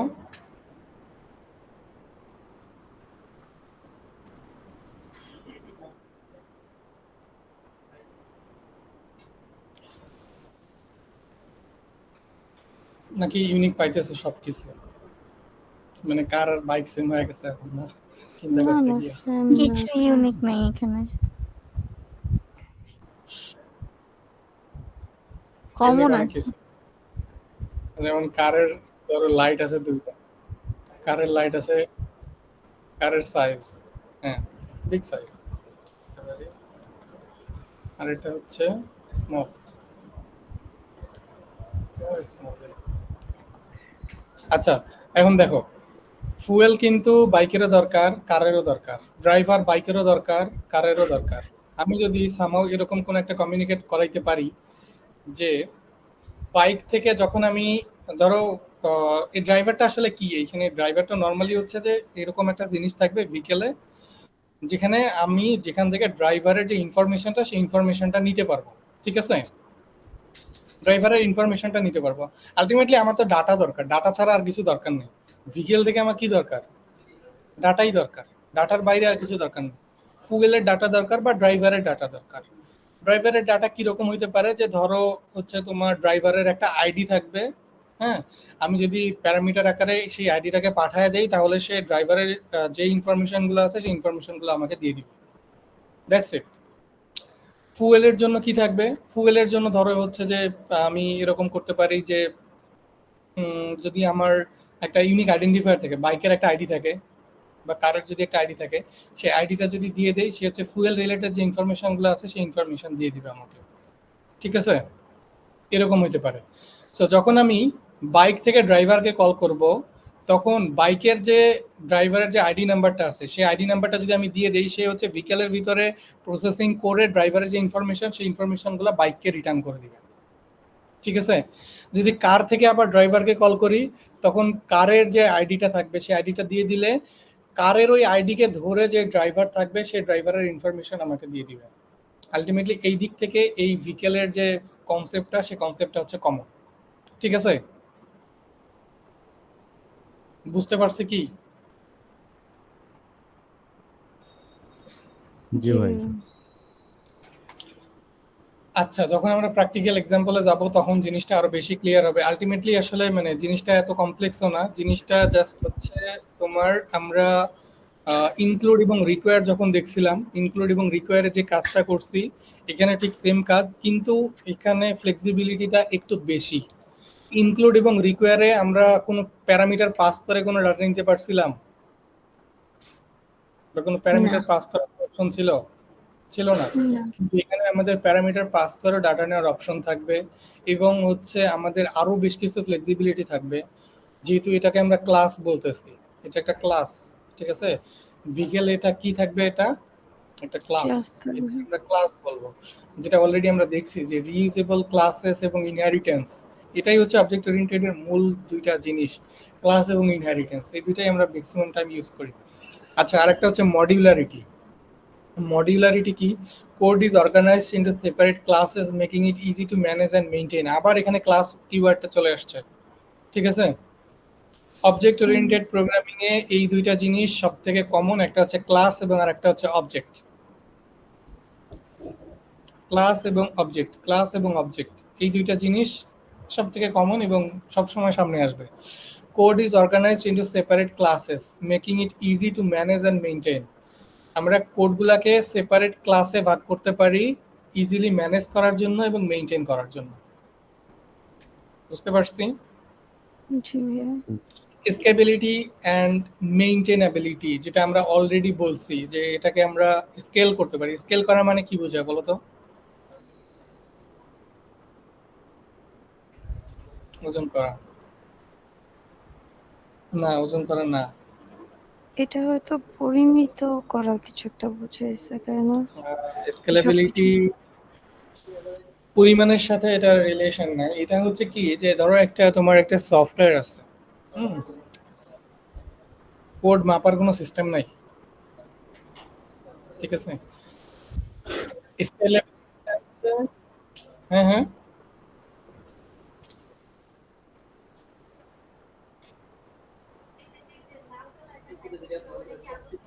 লেন্থ এটা হচ্ছে যে, তোমার হচ্ছে নরমালি ওটা স্টোরেজ মেনটেন করার জন্য। তুমি যেটা বলতেছো ওটা স্টোরেজ বলে, যে কত কিলোবাইট আমার এই স্ক্রিপ্টটা কত কিলোবাইট স্পেস নিচ্ছে, বা হচ্ছে আমার এই প্রোগ্রামটা, আমার এই সফটওয়্যারটা কত এমবি সাইজের হয়েছে, এটা স্টোরেজ। ঠিক আছে, স্কেলেবিলিটি একটু ডিফারেন্ট জিনিস। আহ, কারো কোনো আইডিয়া না থাকলে আমি বলি, আর যদি কেউ বলতে চাও করো। সিমন, ভাইয়া বলেন, আপনি বলেন। আচ্ছা, স্কেলেবিলিটিটা হচ্ছে কি, যে তোমার ধরো একটা সফটওয়্যার আছে, সফটওয়্যারটাকে তো তুমি নেক্সটে যখন হচ্ছে তোমার আজকে ধরো হচ্ছে একটা ওয়েবসাইট বানাইছো, এই ওয়েবসাইটে তোমার 100 জন ভিজিটর ডেইলি ভিজিট করে, ঠিক আছে? কিন্তু যখন তোমার এই বিজনেসটা, মানে তোমার এই সফটওয়্যার বিজনেসটা যখন চাঙ্গে উঠবে মানে কি, যখন ভিজিটর বেশি আসবে, অনেক বেশি ভিজিটর আসবে, তখন কিন্তু তোমার ভিজিটর সংখ্যা 1 লাখ, 1.5 লাখ, 2 লাখ এরকম হইতেই পারে, ঠিক আছে? তখন কি তোমার এই 1000 ইউজারের জন্য বা 100 ইউজারের জন্য যে সফটওয়্যারটা বানাইছিলা, আর 1000 ইউজারের জন্য যে সফটওয়্যার, দুটো কি সেম হয়? জি না ভাই। না। জি না। যেমন ধরো হচ্ছে রিসেন্ট একটা এক্সাম্পল বলি, তোমরা কি যখন চ্যাট জিপিটি প্রথম আসে তখন থেকে ইউজ করো? হ্যাঁ। জি না, একটু পরে। আচ্ছা, চ্যাট জিপিটি যখন প্রথম আসে তখন দেখবা যে কিছুক্ষণ পর পর বাই করে দিতেছিল, লিখতে দিতেছিল না, বারবার প্রম্পট লেখার পর পরই বারবার বলতেছিল যে মেমোরি সাইজ এক্সিকিউটেড, বা এই টাইপের কোনো মেসেজ দিতেছিল। এরকম ফেস করছিল কখনো? হ্যাঁ, আর কেউ ফেস হচ্ছে করো নাই? চলে যায়, কি বলে, মানে একটা লিমিট থাকে আর কি, ওই লিমিট হয়ে গেলে তখন আর মেসেজ করা যায় না। ওইটা কিন্তু শুরুর দিকে ছিল। ছিল, হ্যাঁ। এখন অনেক লং টাইম দেয়, ফ্রিতে যারা ইউজ করে মোটামুটি লং টাইমে থাকে। Yes.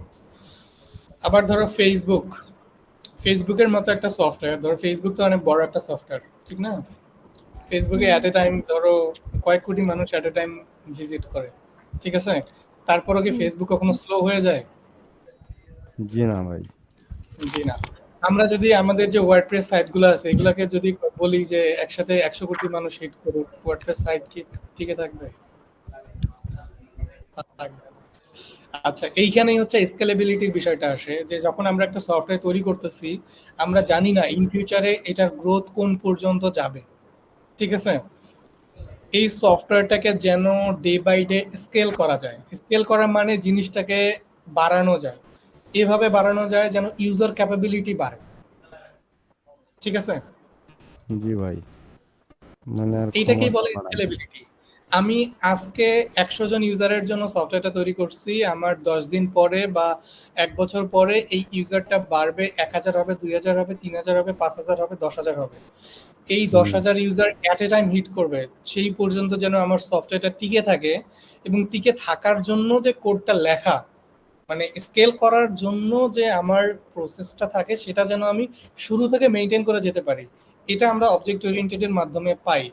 ধরো তুমি এরকম একটা পিএইচপি কোড লিখছো, যে কোডটা আজকে 100 জন ইউজারের জন্য ঠিক আছে, যখনই আমার ইউজার 1000 হয়েছে তখন আমি যখন এটাকে স্কেল করতে যাচ্ছি, স্কেল করতে পারতেছি না, কারণ কোথায় কি করছো না করছো, কোথায় কোয়েরি করছো, কোথায় ইয়ে করছো, এই জিনিসগুলো আমি বুঝতে পারতেছি না। বুঝতে না পারলে আমি এটাকে স্কেল করব কিভাবে? স্কেল করার তো তখন কোনো ওয়ে থাকবে না। অবজেক্ট ওরিয়েন্টেড প্রসেসটা এই ফ্লেক্সিবিলিটিটা আমাদেরকে দেয়, যে অর্গানাইজ ওয়েতে কোড লিখবো, যাতে যে কোনো সময় ইউজার যদি বাড়ে আমি এটাকে স্কেল করে এমন একটা পর্যায়ে নিতে পারি, অনেক ইউজার পর্যন্ত যেন ভিজিট করলে আমার এই সাইটটা কোনো প্রকার ব্রেকিং ছাড়া একদম স্মুথলি কাজ করে। এটা মিনিং কি বুঝতে পারছি আমরা? স্কেলেবিলিটি মানে কি? জি ভাই। জি ভাইয়া। জি ভাইয়া। হ্যাঁ, বলো, আবার বল, কি বললা রাকিব? আচ্ছা, স্কেলেবিলিটিটা হচ্ছে যে আমাদের যে সফটওয়্যারটা আমরা তৈরি করতেছি, এটা ডে বাই ডে কিন্তু আপডেট হইতে থাকবে, এবং আপডেট হয়ে এমন একটা পর্যায়ে যাইতে পারে যে ইউজার ভিজিটরের সংখ্যা বাড়বে, ঠিক আছে? আজকে ধরো 100 জন, এক বছর পরে সেটা 1,000 জন বা 10,000 জন বা 1 লাখ মানুষও এট এ টাইম হিট করতে পারে। এই যে ইউজারের যে কোয়ান্টিটিটা বাড়তেছে, ডে বাই ডে বাড়তেছে, এই বাড়ার সাথে সাথে আমার কুয়েরি গুলা, তারপরে হচ্ছে আমার সফটওয়্যারের যে স্ট্রাকচার, তারপরে সফটওয়্যারের যে ফিচার, এই জিনিসগুলো ইমপ্রুভ করা লাগবে, ঠিক না? এটা যেন আমি ইজিলি করতে পারি, এই ফ্লেক্সিবিলিটিটা আমাদের অবজেক্ট ওরিয়েন্টেড প্রোগ্রামিং দেয়। এই জন্য এটাকে বলা হয় স্কেলেবল একটা স্ট্রাকচার, ঠিক আছে? আচ্ছা, মেইনটেনেবিলিটির সাথে স্কেলেবিলিটি দুইটা মানে অলমোস্ট সেম জিনিসই। যদি আমি এটাকে মেইনটেনেবল করতে না পারি, আমি এটাকে স্কেলেবল করতে পারবো না। মেইনটেনেবল বলতে কি বোঝায়? মেইনটেনেবল বলতে বোঝায় যে ধরো তুমি ধরো ওই রান্নাঘরের ক্ষেত্রে যেরকম হয়, যে ধরো একটা রান্নাঘর, এরকম একটা রান্নাঘর আছে, যে রান্নাঘরে গিয়া তুমি যে রান্না করবা, কোথায় কি জিনিস আছে সেটা খুঁজে পাইতেছো না। হলুদ কোথায় আছে, লবণ কোথায় আছে, খুঁজে পাইতেছো না, ঠিক আছে? হলুদ ধরো একটা ডেস্কের নিচে আছে, তো লবণ একদম উপরে আছে। তরকারি মনে করো এমন একটা অবস্থা, তোমারে পানি দেওয়া লাগবে, তুমি পানি কই থেকে পানি দিবা, মগ কোথায় আছে খুঁজে পাইতেছো না, তরকারি কিন্তু পুড়ে যাবে, ঠিক আছে? আমাদের সফটওয়্যারে তরকারি পুড়ে যাওয়া মানে হচ্ছে তোমার সফটওয়্যার সিস্টেম ডাউন হয়ে যাবে, কেউ আর ভিজিটই করতে পারবে না, সার্ভার ক্র্যাশ করে যাবে, ঠিক আছে? একটা রান্নাঘরের কথা চিন্তা করতে পারো, যদি রান্নাঘরে একটা একটা ডেস্ক থাকে, এরকম একটা মনে করো, ডেস্ক না অ্যাকচুয়ালি, ধরো হচ্ছে একটা কি থাকে ওগুলাকে, শেলফ বলে না, একটা র‍্যাক যদি থাকে একটা রান্নাঘরে, তখন কিন্তু রান্নাঘরের যে জিনিসগুলো থাকে, মশলাপাতি, তারপরে হচ্ছে থালা বাসন, সবকিছু কিন্তু গোছানো থাকে, ঠিক আছে? কোথায় কি আছে না আছে এগুলা কিন্তু ইজিলি খুঁজে পাওয়া যায়। ওকে, সো জি ভাই। এইরকম প্রোগ্রামিং ল্যাঙ্গুয়েজটা হচ্ছে এরকম। তুমি যদি ওই সেম জিনিসগুলা, তুমি যে কোডগুলা করতেছো, এগুলা যদি অর্গানাইজ ওয়েতে করো, তাহলে ধরো একজনের একটা রান্না করে একজন অপরিচিত জনকে তুমি ছেড়ে দিলা, সে কি গিয়ে রান্না করতে পারবে কি পারবে না, এটার পারবে উপরে না। ডিপেন্ড রান্নাটা কতটুকু মেইনটেনেবল। অনেক সময় এরকম দেখবা যে বাসায় একজনের রান্নাঘর এরকম থাকে, আরেকজন গিয়ে আসে খুঁজেই পায় না কোথায় কি আছে না, সে পরে জি ভাই। হতাশ হয়ে যায়, আর রান্নাই করবো না, ধূপ করে রান্নাই করবো না, খাওয়া লাগবে না, ঠিক আছে? এরকম কিন্তু হয়। আর যদি এটা যদি এরকম স্ট্রাকচারড ওয়েতে থাকে, তাহলে যে কেউ কিন্তু রান্নাঘরে গিয়ে বলবে ওয়াও অনেক সুন্দর, সবকিছু অর্গানাইজ করা, আমি জাস্ট সিম্পলি এখান থেকে যা যা দরকার সব ইজিলি হাতের কাছে পেয়ে যাচ্ছি, আমি জাস্ট রান্না করবো। সেম জিনিস কিন্তু, মানে ওই আগের রান্নাঘরে যা ছিল সেকেন্ড রান্নাঘরে কিন্তু তাই আছে, কিন্তু একটা অর্গানাইজ করা আর একটা অর্গানাইজ ছাড়া, একটা তোমার লাইফ হেল্প করে দিতে পারে আর একটা তোমার লাইফ স্মুথ করতে পারে। কোডের ক্ষেত্রে ঠিক সেম, যে তুমি যেভাবে কোড করছো সেটা কতটুকু অর্গানাইজ ওয়েতে করছো। যদি অর্গানাইজ ওয়েতে করে থাকো, তাহলে এটা মেইনটেনেবল, বা হচ্ছে যে কেউ এসে এই কোডটাকে বুঝতে পারবে, বুঝে সে তার মতো করে ফিচার ইন্টিগ্রেট করতে পারবে। আর যদি এটা এরকম না করে থাকো, তার মানে যে কেউ এসে বলবে যে আরে কে কোড লিখছে, এর তো কোড লেখার তো সিস্টেমই ঠিক নাই, উল্টা তোমার গালাগালি করবে, ঠিক আছে? জি ভাই। কি ছাতার মাথা কোড করে রাখছে, এরকম বলবো, ঠিক আছে? আচ্ছা, আমরা চেষ্টা করব সবসময় মেইনটেনেবল কোড করতে, ঠিক না? জি ভাই, মেইনটেনেবল স্ট্রাকচার কোড করলে কি হবে, অন্য যে কোনো ডেভেলপার এসে আমাদের কোড পড়ে বুঝতে পারবে এবং সে তার মতো করে ফিচার ইন্টিগ্রেট করতে পারবে চাইলে। এখন তুমি একটা সফটওয়্যার কোম্পানিতে আছো, তুমি একটা প্রজেক্ট করে গেছো, হ্যাঁ, তুমি যে প্রজেক্ট করছো, তুমি ধরো সফটওয়্যার ওই কোম্পানি থেকে চলে গেলা বা অন্য কোথাও শিফট করলা, এরপরে যে ডেভেলপার আসবে সে যদি ওই কোড করে বুঝতে না পারে, ও তো গালাগালি অবশ্যই করবে, উল্টা অথরিটিকে বলবে কি কোড করছে, কোনো কিছুই মেইনটেনেবল না, বোঝা যায় না, অনেক কমপ্লেক্স, ঠিক না? জি ভাই। এটা হচ্ছে সিনিয়রদের একটা বৈশিষ্ট্য। সিনিয়র তখনই একজন ডেভেলপারকে সিনিয়র বলা হবে যখন জুনিয়ররা তার কোড পড়ে বুঝতে পারবে, ঠিক আছে? এর আগে পর্যন্ত তাকে সিনিয়র বলা যাবে না, সে যত বছরেরই এক্সপিরিয়েন্স হোক, 10 বছর হোক বা 20 বছর হোক, কোনো লাভ নাই। যদি সে মেইনটেনেবল কোড লিখতে না পারে বা স্কেলেবল কোড লিখতে না পারে, সে 10 বছর থেকে কোড করুক আর 20 বছর থেকে কোড করুক, তাকে সিনিয়র বলার কোনো সুযোগ নাই। হয়তোবা তার টাইটেলের আগে সিনিয়র আছে, বাট কোডে এখনো সে সিনিয়রিটি গেইন করতে পারে না, কোডে সিনিয়রিটি গেইন করতে পারে নাই, মানে ধরো এরকম হইতে পারে যে সে এখনো ম্যাচিউর না, এরকম মানে পার্সোনালিটির সাথে যদি কম্পেয়ার করো, বয়সে তো অনেকেই বড় থাকে, কিন্তু সবাই কি আর ম্যাচিউর হয়? জি না। Yes, এটাই হচ্ছে তোমার প্রোগ্রামিং এ কোড, কোডের একটা ম্যাচিউরিটির একটা বিষয় আছে, যে তুমি যখন কোড করবা এটা যেন ম্যাচিউর হয়, মেইনটেনেবল হয়, স্কেলেবল হয়, এইভাবে কোড করতে হবে। আচ্ছা, অবজেক্ট ওরিয়েন্টেড প্রোগ্রামিংটা ইউজ করলে এই ফ্লেক্সিবিলিটিটা গুলা মানে এই জিনিসগুলো আমরা ইজিলি পাই অবজেক্ট ওরিয়েন্টেড প্রোগ্রামিং এ। হ্যাঁ, র প্রোগ্রামিং এর থেকে এই জিনিসগুলো object This oriented meeting is করা being তুলনামূলকভাবে recorded. সহজ। ওকে, এই জন্য আমরা এই জিনিসটা ইউজ করি। আচ্ছা, তোমরা সবাই লারাভেলের নাম শুনছো? জি ভাই। জি ভাই। লারাভেল মানুষ কেন ইউজ করে? লারাভেল দিয়ে এমন কি করা যায় যেটা পিএইচপি দিয়ে করা যাবে না? লারাভেল মেইনটেইন যেটা লারাভেল দিয়ে করা যাবে ওটা পিএসপি দিয়ে করা যাবে, কিন্তু ওই যে কোড যেটা বললেন কোড মানে মেইনটেইন করা। হ্যাঁ, মেইন জিনিসটাই আসতেছে কিন্তু এই কোডের মধ্যে, আলটিমেটলি ঘুরে ফিরে কিন্তু আমরা কোডেই আসতেছি, ঠিক না? হুম। লারাভেল দিয়ে, লারাভেল আমাদের একটা স্ট্রাকচারড একটা প্রসেস দিছে, যে প্রসেসে আমরা কোড করলে আমাদের কোডগুলো অর্গানাইজ থাকবে। যে কোনো ডেভেলপার আসলে লারাভেলের ডকুমেন্টেশন মানে লারাভেলের প্রসেসে কোড করা মানেই হচ্ছে তার কোডটা আউটস্ট্যান্ডিং, ঠিক আছে? যে কেউ দেখে বুঝতে পারবে, ঠিক আছে? কারণ এটা অটোমেটিক্যালি স্ট্রাকচার করে দেওয়া, তোমাকে আর স্ট্রাকচার করার দরকার পড়তেছে না, তোমাকে কষ্ট করে স্ট্রাকচার করা লাগবে না, এটা অটোমেটিক স্ট্রাকচার করা। কিন্তু দেখো দুইটা জিনিসই কিন্তু সেম, লারাভেল দিয়ে তুমি যে জিনিস বানাইতেছো পিএইচপি দিয়েও কিন্তু ঠিক একই জিনিস বানাইতেছো, কোনো ডিফারেন্স নাই কিন্তু। তারপরেও লারাভেল কেন ইউজ করে মানুষ? কোড স্কেলেবিলিটি, কোডের মেইনটেনেবিলিটি সবকিছু বেটার লারাভেল।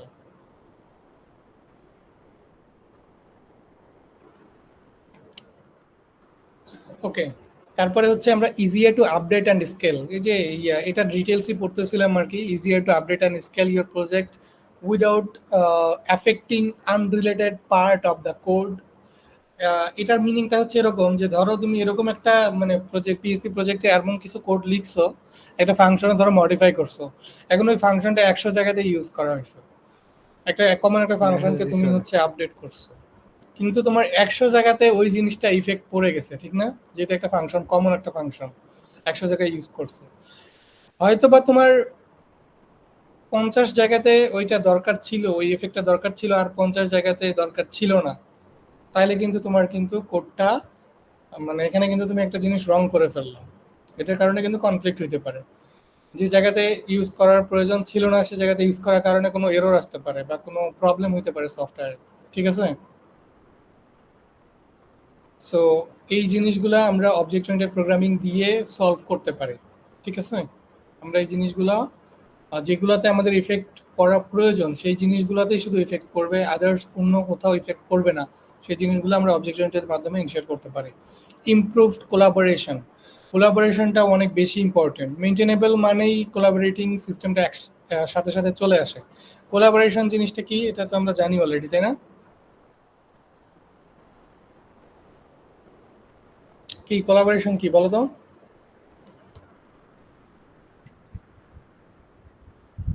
একসাথে কোলাবোরেশন যুক্ত বলতে হয়ে গেলে কাজ করার। একসাথে কোড করা, একসাথে কোড করা, যেমন যে গিটে আমরা কোলাবোরেট করছি না, গিটে আমরা কিন্তু কোলাবোরেটেড অ্যাড করছি, জি ভাই। সেম জিনিসটা। হ্যাঁ করছি তো, আমি কি তোমার গিটে পুশ করি নাই? করছি তো, তুমিও কাজ করছো আমিও কাজ করছি, তার মানে কোলাবোরেট করেই কাজ করছি। ওকে, এটাই কোলাবোরেশন, যে একটা প্রজেক্টে মাল্টিপল পারসন কাজ করবে। অবজেক্ট ওরিয়েন্টেড প্রোগ্রামিং এ করলে কি হয়, কনফ্লিক্ট লাগার চান্সটা কম থাকে, ঠিক আছে? এবং কোলাবোরেট করে কাজ করা যায় প্রপারলি। যে একজন যে দুজনের জন্য আলাদা মডিউল দেওয়া থাকে, ধরো আমি একটা মডিউল নিয়ে কাজ করব, রাকিব আর একটা মডিউল নিয়ে কাজ করবে, ও ওর মডিউল নিয়ে কাজ করতেছে, আমি আমার মডিউল নিয়ে কাজ করতেছি। সো যখন হচ্ছে ওর মডিউলটা কমপ্লিট আমার মডিউলটা কমপ্লিট, আমরা যখন কোডটাকে মার্জ করব তখন দুইটা কোনো কনফ্লিক্ট ছাড়া কোডটা প্রপারলি মার্জ হবে। এটা র পিএইচপিতে করা একটু কঠিন, বা র পিএইচপিতে করতে গেলে এটা একটু প্রবলেম হয়, কারণ কমন কিছু ফাংশন থাকলে ফাংশনগুলোকে চেঞ্জ করার দরকার পড়তে পারে। যখন আমরা এটা গিটের অবজেক্ট ওরিয়েন্টেড প্রোগ্রামিং এর ওয়েতে করব, তখন এটা আরেকটু বেশি ফ্লেক্সিবল হবে। ঠিক আছে। আচ্ছা, রিয়েল ওয়ার্ল্ড মডেলিং, এই মডেলিং মানে আবার ওই নায়িকাদের মডেলিং মনে করো না, ঠিক আছে, এটা কিন্তু অন্য কিছু। OOP models real world objects like users, product, order, etc, making the logic more initiative. এটা হচ্ছে কি, অবজেক্ট ওরিয়েন্টেড প্রোগ্রামিং এ যখন আমরা কোড করি তখন রিয়েল ওয়ার্ল্ড কিছু অবজেক্ট তৈরি করি, ঠিক আছে। অবজেক্ট জিনিসটা কি সেটা হচ্ছে আমরা একটু পরে আসবো, নেক্সট স্টেপেই আমরা আসবো অবজেক্টটা কি। বাট এরকম ধরো ইউজার্সকে আমরা অবজেক্ট বলতে পারি, ঠিক আছে। একটা প্রোডাক্টস একটা হচ্ছে অবজেক্ট। তারপরে একটা অর্ডারটা হচ্ছে একটা অবজেক্ট। মানে ডিজিটাল যে কোনো প্রোডাক্টকেই আমরা অবজেক্ট বলতে পারি, ঠিক আছে। এটা আমরা একটু পরে আসবো, যখন এক্সাম্পল দেখবো তখন আরো বেশি ক্লিয়ার হবে অবজেক্ট বলতে কি বোঝাচ্ছে। এগুলা কি বুঝতে পারছি কোনটা দিয়ে কি বোঝায়? জি ভাই।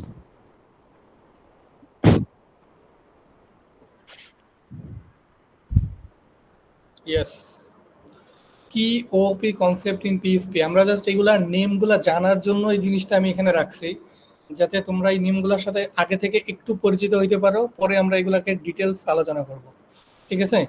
কি ওপি কনসেপ্ট ইন পিএইচপি, আমরা এইগুলাই শিখতে যাচ্ছি, এর বাইরে আর কিছু শিখবো না। অবজেক্ট ওরিয়েন্টেড প্রোগ্রামিং নিয়ে আরো বেশ কিছু জিনিস আছে, ওই যে যেটা বলতেছিল আর কি, তোমাদের অনেক বিশাল বিশাল বই ছিল অবজেক্ট ওরিয়েন্টেড এর উপরে।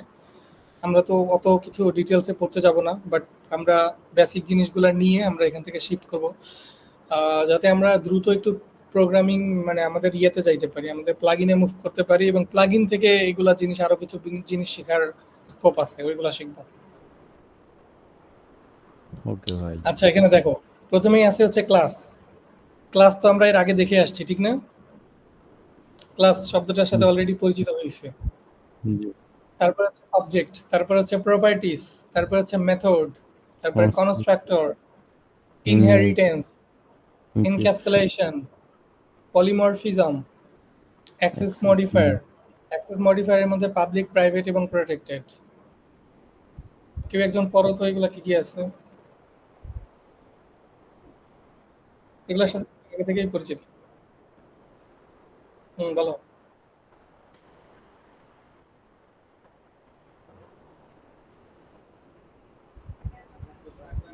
কনস্ট্রাক্টর, কনস্ট্যান্ট না।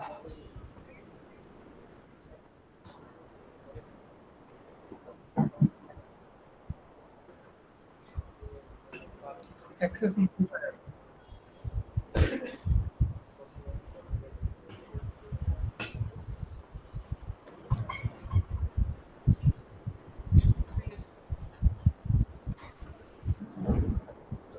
জাস্ট টার্মগুলা জাস্ট এখান থেকে জাস্ট একটু পড়ে নেওয়া আর কি, এর বেশি কিছু না।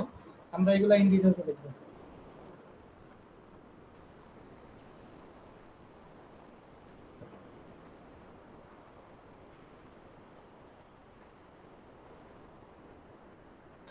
আচ্ছা, কথা শোনা যাচ্ছে? জি ভাইয়া। আচ্ছা, কোর কনসেপ্টে আসি। এখন হচ্ছে আমরা একটু আজকে শুধুমাত্র দুইটা জিনিস শিখবো, ক্লাস এবং অবজেক্ট। এই দুইটা জিনিস কি, এই দুইটা শিখলেই আমাদের আজকের জন্য এনাফ। বাদ বাকিগুলো হচ্ছে আগে যেগুলো শিখছি এগুলা জাস্ট ডিটেলসগুলো জেনে রাখবো। আচ্ছা, কোর কনসেপ্টের ভিতরে প্রথমেই আসবে হচ্ছে ক্লাস এবং অবজেক্ট। দেখো এখানে যে কোডগুলো লেখা আছে এগুলা কিন্তু পিএইচপি কোড, ঠিক আছে। জি ভাইয়া। কিন্তু পিএইচপি আমরা এই সিনট্যাক্স গুলা বা এই কিওয়ার্ড গুলো আগে কখনো দেখি নাই। যেমন এখানে যে ক্লাস লেখা ক্লাস। আছে, জি ভাইয়া। এখানে হচ্ছে লেখা আছে, তারপর যেখানে পাবলিক লেখা আছে, পাবলিক ফাংশন। সিনট্যাক্সটা একটু আলাদা লাগতেছে, ঠিক না? জি ভাইয়া। Body Yes. সিনট্যাক্স। সো এটাই হচ্ছে এই অবজেক্ট ওরিয়েন্টেড প্রোগ্রামিং এর স্ট্রাকচার। অবজেক্ট ওরিয়েন্টেড প্রোগ্রামিং এ আমরা যেটা করি সেটা হচ্ছে ক্লাসটাকে দেখি। A class is a blueprint of objects, an object is an instance of a class. এই দুইটা দেখো অলমোস্ট কিন্তু সেম জিনিসই মনে হচ্ছে, যে যখন আমি ক্লাস বলতে গেছি তখন আমার অবজেক্ট আসছে, আবার যখন অবজেক্ট বলতে গেছি তখন ক্লাস আসছে। A class is a blueprint of objects. An object is an instance of a class. Meaning এ পরে আসতেছি, বাট দুইটা কিন্তু ইন্টারকানেক্টেড। ক্লাসকে ছাড়া অবজেক্টকে ডিফাইন করা যাবে না, অবজেক্টকে ছাড়া ক্লাসকে ডিফাইন করা যাবে না। ঠিক আছে, আমি সরাসরি বলতে পারবো না যে এটা একটা ক্লাস। হ্যাঁ, এটা ক্লাসটাকে বলতে পারি ঠিকই, কিন্তু যখন অবজেক্টটাকে বলতে যাব তখন আমার ক্লাস অবশ্যই আসবে। অবজেক্ট অবশ্যই কোনো একটা ক্লাসের কি হবে, ইনস্ট্যান্স হবে। এটা এইভাবে পড়ো যে অবজেক্ট ক্লাসের ইনস্ট্যান্স, অবজেক্ট ক্লাসের ইনস্ট্যান্স। ঠিক আছে, এটা আমরা একটু ফরম্যাটে একটু বোঝার চেষ্টা করি। প্রথমে লেখা আছে হচ্ছে ক্লাস। ক্লাস জিনিসটা কি? ক্লাস জিনিসটা হচ্ছে ব্লুপ্রিন্ট অফ অবজেক্ট। এরকম ভাবে ধরতে পারো যে ধরো ওই যে ভিকেলের এক্সাম্পল যেটা দিলাম, ঠিক আছে, ভিকেলকে আমরা এখানে একটা ক্লাসের সাথে কম্পেয়ার করছি। ঠিক আছে, আমরা যখন ভিকেলের এক্সাম্পলটা দিছিলাম তখন কি বলছিলাম যে ভিকেলের মধ্যে বেশ কিছু জিনিস আছে যেগুলা বাইকের জন্য সেম এবং কারের জন্য সেম, ঠিক না?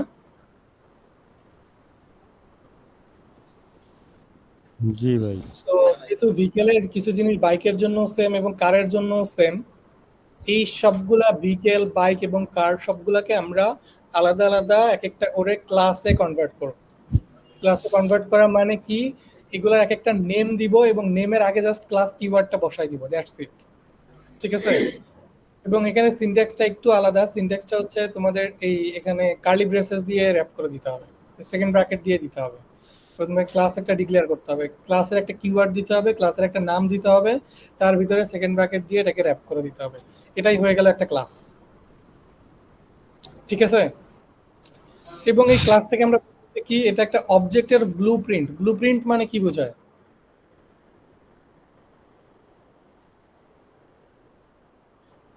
ব্লুপ্রিন্ট বলতে পায়ের ছাপ বোঝায়।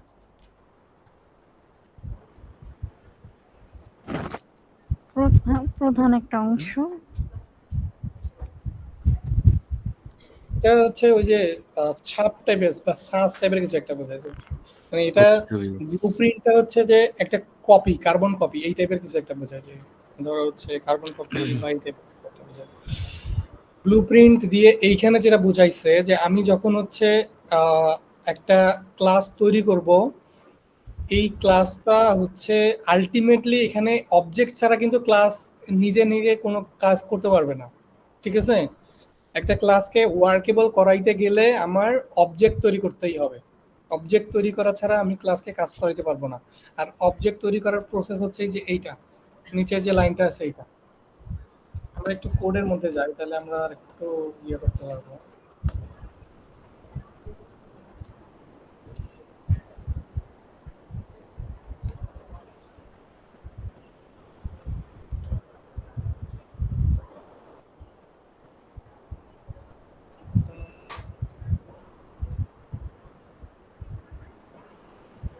আচ্ছা, আমরা বুক ম্যানেজমেন্টটাকেই যদি ওপেন করি, হ্যালো, আরেকটা ইয়ে করে নি, আরেকটা মিটিং থেকে বাইরে যাও, লাগলে বলে আবার মিটিং এ বলবো নি। পিএইচপি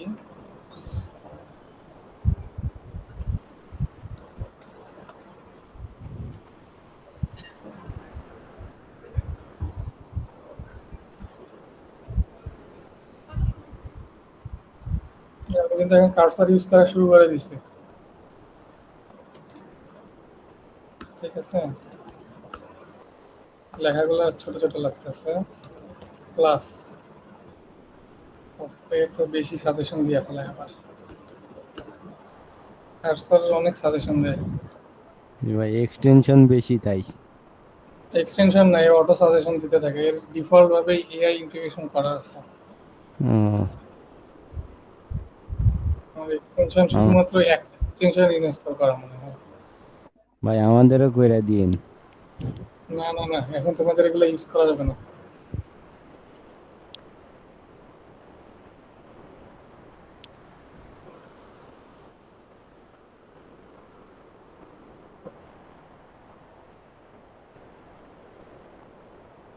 ভিএস কোডের মতোই, মানে ভিএস কোড ওপেন সোর্স না, ওই ওপেন সোর্সের কপি মাইরা কার্সর বানায় ফেলাইছে।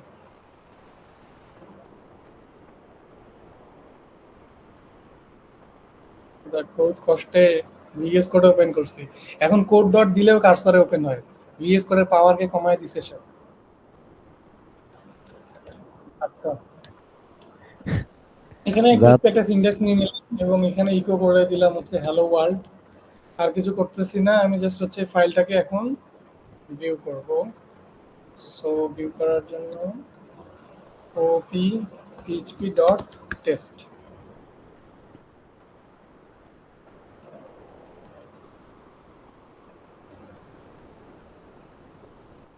আমার এখানে ভ্যালিড পাথ,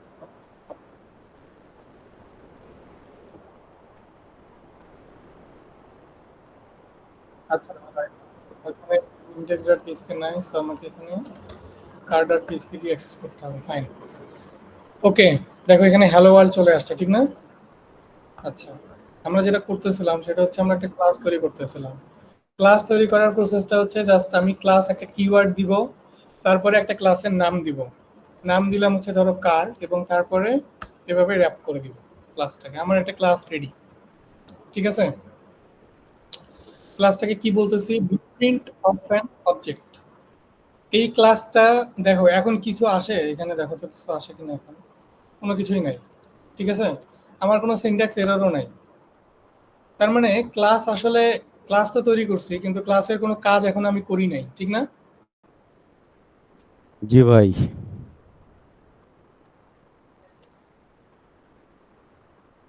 ক্লাসের এখনো কোনো কাজ করি নাই। ক্লাসকে কাজ করাইতে গেলে কি করতে হবে, এটার একটা অবজেক্ট তৈরি করতে হবে। অবজেক্ট তৈরি করব কিভাবে, নিউ তারপরে হচ্ছে ক্লাসের নাম, দ্যাটস ইট। এবং এটা ক্লাসের ভিতরে না, এটা ক্লাসের বাইরে, নিউ তারপরে ক্লাসের নাম কার, দ্যাটস ইট। এইটা হইলো অবজেক্ট, এইটা হইলো ক্লাস, সিম্পল জিনিস। এটা কি অবজেক্ট, অবজেক্ট এইটা হইলো ক্লাস। ক্লাস। তার মানে নিউ লিখে আমরা ক্লাসের নামের আগে অবজেক্ট ক্লাস ডিক্লেয়ার আছে। করব। হ্যাঁ, কি বলতেছো বুঝি নাই। বলছি নিউ লিখে কি আমরা অবজেক্ট ডিক্লেয়ার করব? হ্যাঁ, অবজেক্ট ডিক্লেয়ার করার আগে নিউ দিতে হবে। ওকে। আর এই ক্লাস অবজেক্টের ভিতরে ডিক্লেয়ার আমরা করার ক্লাস আগে যেটা দিব সেটা থাকবে। বুঝি নাই, আবার বলো, শুনি নাই আসলে। যখন হচ্ছে আমি একটা ক্লাস নাম দিলাম, হ্যাঁ, তারপর যখন আমি অবজেক্টে গিয়ে যখন ওটা ডিক্লেয়ার করবো তখন আমার ওই ক্লাস নেমটা দেওয়া লাগবে। ইয়েস, ক্লাস নেমটা এক্স্যাক্টলি সেম হইতে হবে, এটার যে নাম হবে এটারও ঠিক একই নাম হইতে হবে, নাম আলাদা হইলে কিন্তু হবে না, হুম। ঠিক আছে? নাম সেম হইতে হবে। এবং এটাকে আমরা চাইলে একটা ভেরিয়েবলে নিয়ে নিতে পারি, ধরো হচ্ছে কার ওবিজে, এরকম একটা ভেরিয়েবল নিয়ে নিলাম। এবং এই ভেরিয়েবলের ভিতরে তাহলে কি থাকতেছে, অবজেক্ট ক্লাস থাকতেছে। নেম থাকতেছে অবজেক্ট। আমরা ডাটা টাইপ পড়ছিলাম, মনে আছে কি তোমাদের? ডাটা টাইপের ভিতরে আমাদের অবজেক্ট একটা ডাটা টাইপ ছিল, জি ভাই। পিএইচপি ডাটা টাইপ করার সময়। হুম। এটাই হচ্ছে অবজেক্ট ডাটা টাইপ। এখন এই ভেরিয়েবলের ভিতরে ডাটা টাইপটা কি হবে, অবজেক্ট। আমরা একটু যদি বারডাম করি,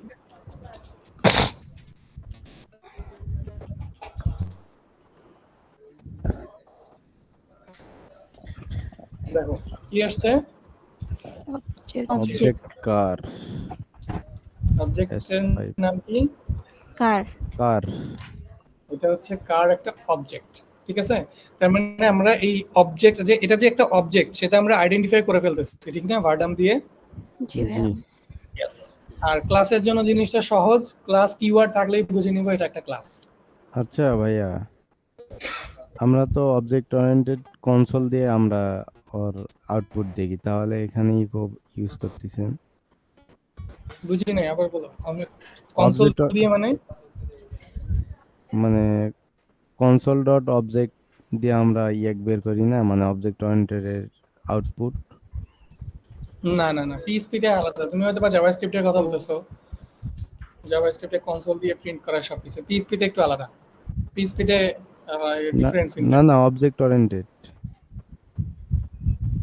এটাই অবজেক্ট ওরিয়েন্টেড। জাভাস্ক্রিপ্টে অবজেক্ট ওরিয়েন্টেড আছে, পিএইচপি তে অবজেক্ট ওরিয়েন্টেড আছে। জাভাস্ক্রিপ্টের অবজেক্ট ওরিয়েন্টেড লেখার প্রসেস আলাদা, পিএইচপিতে অবজেক্ট ওরিয়েন্টেড লেখার প্রসেস আলাদা। প্রোগ্রামিং ল্যাঙ্গুয়েজে অবজেক্ট ওরিয়েন্টেড লেখার প্রসেস একটু আলাদা, বাট কনসেপ্ট সব জায়গাতে একই রকম। আচ্ছা ঠিক আছে? জি। লেখার স্টাইলটা আলাদা, একটু সিনট্যাক্স একটু আলাদা। আচ্ছা দেখো, ক্লাস কিভাবে তৈরি করতে হয় এবং ক্লাস কি, অবজেক্ট কিভাবে তৈরি করতে হয় এবং অবজেক্ট কি, এইটুকু তো ক্লিয়ার। ওকে, জি ভাই। গ্রেট। তার মানে আমরা ক্লাস এবং অবজেক্ট পড়ে ফেলছি। আমরা আরেকটা জিনিস দেখি, ক্লাসের ভিতরে আমরা চাইলে ফাংশন তৈরি করতে পারি। ঠিক আছে, ধরো ফাংশনের একটা নাম দিতে চাই, কি নাম দিব?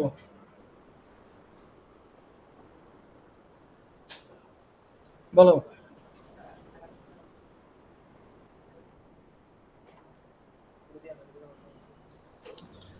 কার নেম দিয়ে দিলাম। ঠিক আছে,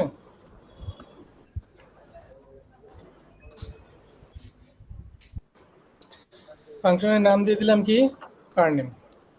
এইখানে ধরো আমি যদি কোনো একটা কিছুকে ইকো করি, ধরো কার নেম, একটা গাড়ি, একটা সুন্দর একটা নাম নিয়ে আসি, ল্যাম্বরগিনি।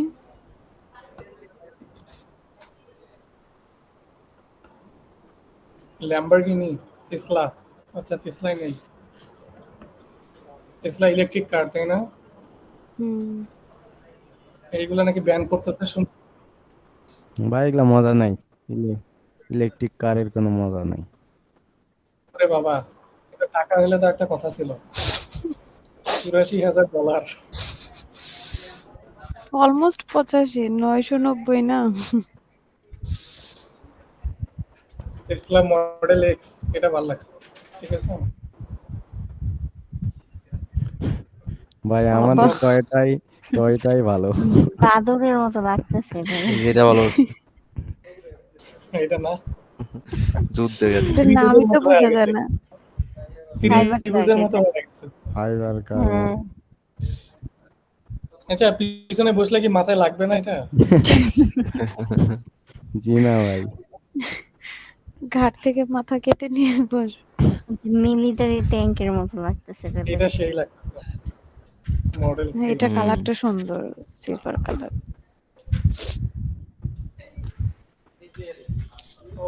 ঠিক আছে, সেটা গেল আপনি আমাদের টেসলা মডেল এক্স আমরা নিয়ে নিয়েছি এখানে। সো এখন এটা চালানোর পালা। কিভাবে চালাবো বলো তো? এখন এই যে কার নেম আমি নিছি, এটা কিন্তু ইকো করছি, ঠিক না?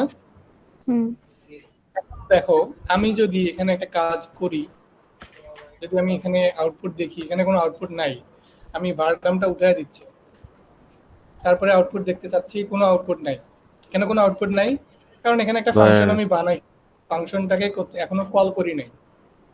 ঠিক আছে, সো এখন যদি আমি ট্রাই করি ফাংশনটাকে কল করার, কিভাবে কল করতে পারি? আমরা ফাংশনকে আগে যেভাবে কল করছি এভাবে করলাম। আগে সে আমাকে একটা এরর দিছে, আমি তারপরে একটু এররটা দেখতে চাই। ও বলতেছে যে ফ্যাটাল এরর দিছে, call to undefined function car name. ফাংশনটাকে সে খুঁজে পায় না। আমরা ফাংশন বানাইছি, তারপরে কেন খুঁজে পাইলো না? কারণ এটা কার ক্লাসের ভিতরে।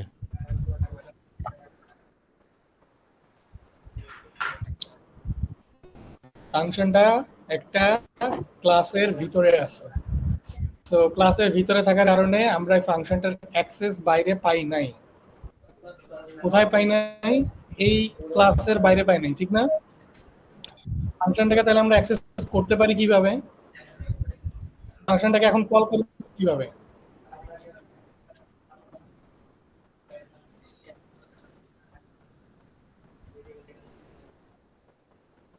ইয়েস, আমরা এখন যেটা করব সেটা, আমরা এই যে কারের যে অবজেক্টটা বানাইছি, সেই অবজেক্ট থেকে যদি আমরা দেখি এখন,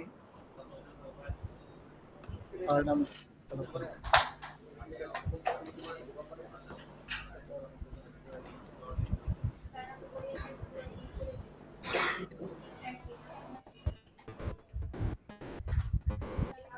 ভারডাম্পের ভিতরে কিছু আসে নাই, কিন্তু আমরা এই অবজেক্টটাকে এইভাবে অ্যাক্সেস করতে পারি যে ধরো কার ওবিজে, তার ভিতর থেকে অ্যারো সিম্বল দিয়ে নিতে হবে এটাকে, তারপরে হচ্ছে ফাংশনের যে নামটা সেই নামটা দিয়ে দিব, দ্যাটস ইট। ঠিক আছে, এই যে দেখো টেসলা মডেল এক্স চলে আসছে। তার মানে ফাংশন কলিং এর নামটা কিন্তু একটু ডিফারেন্ট হয়ে গেছে।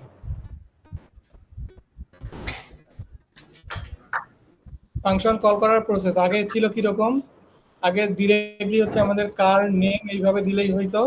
এখন জাস্ট যেটা করতে হবে সেটা হচ্ছে এই যে অবজেক্টটা আছে, ক্লাসের যে অবজেক্টটা আছে, ঠিক অবজেক্টের ভিতর থেকে হচ্ছে আমাদের এটাকে কল করে দিতে হবে। That's it, এইটুকু ডিফারেন্স, আর কোনো ডিফারেন্স নাই। এটাই হচ্ছে বেসিক, মানে এইটুকু বুঝলেই আমাদের অবজেক্ট ওরিয়েন্টেড অনেক কিছু বোঝা হয়ে যাবে।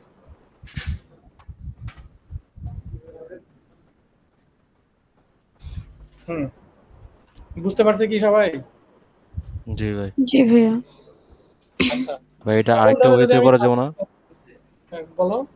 ভেরিয়েবল আকারে নিয়ে নিউ কারের ভিতরে অ্যাসাইন করে দিলে হবে না ভাবে? মানে ফাংশনটা একটা ভেরিয়েবল ভিতরে নিলাম, আর ওই ভেরিয়েবলটা হচ্ছে নিউ কার ওই প্যারামিটার ভিতরে বসাই দিলাম। এইখানে হুম। হ্যাঁ ওইটা হবে, কিন্তু ওইটা আমরা এখনো আসি নাই। এখন আমাদের কিন্তু এই ফাংশনটা কিন্তু কল হয় নাই, ডিফল্ট ভাবে কল হয় নাই। ক্লাসের ভিতরে ডিফল্ট ভাবে কল করার জন্য একটা মেথড আছে, ওই যে আমরা কনস্ট্রাক্টর দেখলাম না একটু আগে কিওয়ার্ডটা, হুম। জি ওই কনস্ট্রাক্টর বানাইতে হবে। কনস্ট্রাক্টর বানানোর একটা ওয়ে হচ্ছে যে এরকম, যে কনস্ট্রাক্ট লিখতে হয়, এটার ভিতরে যদি আমি আবার ধরো এই যে এটাকে দিয়ে দেই, ইকো করে দিলাম কনস্ট্রাক্টরের ভিতরে, নেমিং কনভেনশনটা একটু সেম রাখার ট্রাই করি, তাহলে বুঝতে সুবিধা হবে। এখন যদি আমার যদি ধরো কোড এইটুকু যদি থাকে, আমি এই ফাংশনটা যেটা বানাইছিলাম এটা কমেন্ট করে দিলাম এবং এটাকেও কমেন্ট করে দিলাম। আমি এখন জাস্ট কি করছি, একটা একটা ক্লাস নিয়েছি, ক্লাসের ভিতরে কনস্ট্রাক্ট এই নামে একটা ফাংশন বানাইছি। কনস্ট্রাক্টের আগে দুইটা আন্ডারস্কোর আছে, হ্যাঁ। তারপরে হচ্ছে এখানে নিউ কার দিছি। এখন যদি আমি দেখি, এখন দেখো এখন কিন্তু সেম আউটপুট আছে, এখান থেকে যে আসতেছে এটা কনফার্ম হবে। দেখো এখন কিন্তু সেম আউটপুট আসছে। এখন কিন্তু আমি আর এই অবজেক্টটা ক্রিয়েট করি নাই, জাস্ট কি করছি, এটার একটা অবজেক্ট বানাইছি, কিন্তু অবজেক্টটাকে এখনো কল করি নাই। অবজেক্ট বানাইছি, সাথে সাথে এটা কল হয়ে গেছে।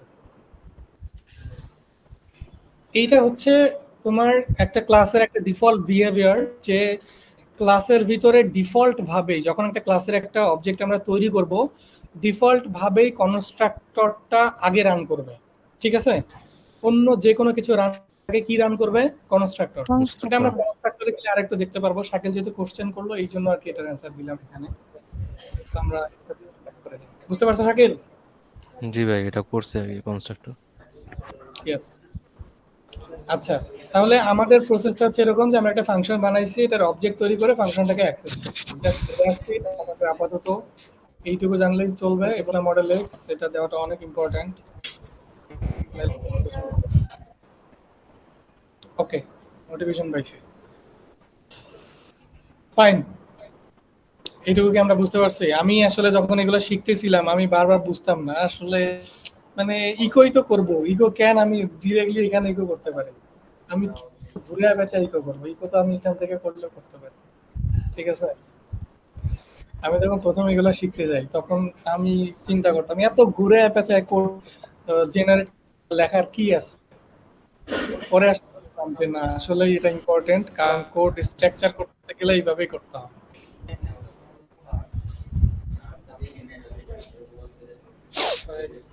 আচ্ছা ভাই, এখানে নিউ এর আগে যে ইকুয়াল এটা কেন? এই যে নিউ এর আগে ইকুয়ালটা যে দেওয়া নিচে, নিউ এর আগে ইকুয়াল দেওয়া না? ভেরিয়েবল। আচ্ছা, ইকুয়াল এটা ভ্যারিয়েবল ডিক্লারেশন, জাস্ট আমরা এই ভ্যারিয়েবলের ভিতরে যে এই অবজেক্টটাকে নিছি এটাই ডিফাইন করতেছি। ওকে কারণ যদি আমি ভ্যারিয়েবলে যদি না নেই তাহলে কিন্তু আমি এটাকে ডিরেক্টলি কল করতে পারতেছি না, এখান থেকে কল করতে পারবো, এইখান থেকে পারবো। আমি যদি ভ্যারিয়েবলে নাও নেই তারপরে এখান থেকে কল করতে পারবো এইভাবে। কিন্তু এই সিনট্যাক্সটা দেখতে একটু জটিল লাগে, তাই না? জি ভাইয়া। এরকম এরর দিচ্ছে। আচ্ছা, এখান থেকে এইভাবে নেওয়া যাবে না, অবজেক্ট তৈরি করা লাগবে, ওইভাবে নেওয়ার একটা ওয়ে আছে, এটা পরে দেখাবো আমি। একটু সিনট্যাক্সটা একটু আলাদা ওটা। হচ্ছে যখন কিওয়ার্ড গুলো নিয়ে দেখবো তখন দেখবো এগুলো। সো এই ইকুয়ালটা নেওয়ার কারণই এটা যে এই অবজেক্টটাকে আমি হচ্ছে এই ভ্যারিয়েবলের ভিতরে নিছি এবং এই ভ্যারিয়েবলের যেহেতু অবজেক্টটা পুরোটা আছে, তার মানে অবজেক্টের ভিতরে যা যা আছে সবই আমার এটার ভিতরে আছে, ঠিক না? ক্লাসের ভিতরে যা যা আছে সবই অবজেক্টের ভিতরে আছে।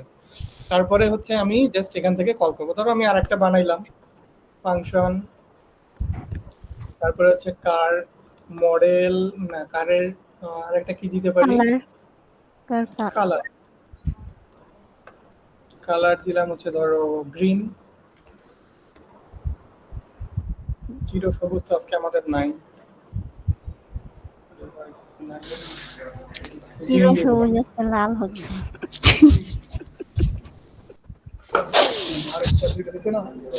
তোমরা আবার ডাকো না, খালি আমি একাই ডাকবো, তাহলে পরে আবার এটা নিয়ম হয়ে যাবে। আচ্ছা, তো কালার এখন এখানে দেখো আমরা ফাংশনের ক্ষেত্রে কিন্তু আরেকটা জিনিস দেখছিলাম যে ফাংশনে আমরা প্যারামিটার পাস করতে পারি। এখানে কি প্যারামিটার পাস করতে পারবো? ইয়েস, করা যাবে। যেমন ধরো হচ্ছে আমি এখানে যদি কালার নামে একটা ভ্যারিয়েবল নেই এবং ইকো যদি করাই কালারটাকে, তাহলে আমি এইখানে প্যারামিটার হিসেবে কালারটাকে পাস করে দিতে পারতেছি, ঠিক আছে? নেমের ক্ষেত্রে ঠিক সেম।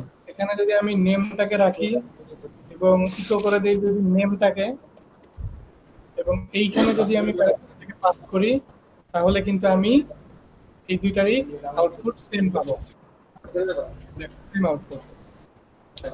আমরা যদি চাই নামটা একটু ডিফারেন্ট হবে, মডেল এক্স ওয়াই জেড, যদি এটা আমার সাথে কোনো ভার্সন নেই আমরা একটা বানাইলাম, তারপরে হচ্ছে মডেল এক্স ওয়াই জেড, তার মানে আমরা এখানে প্যারামিটারও পাস করতে পারতেছি, ঠিক না?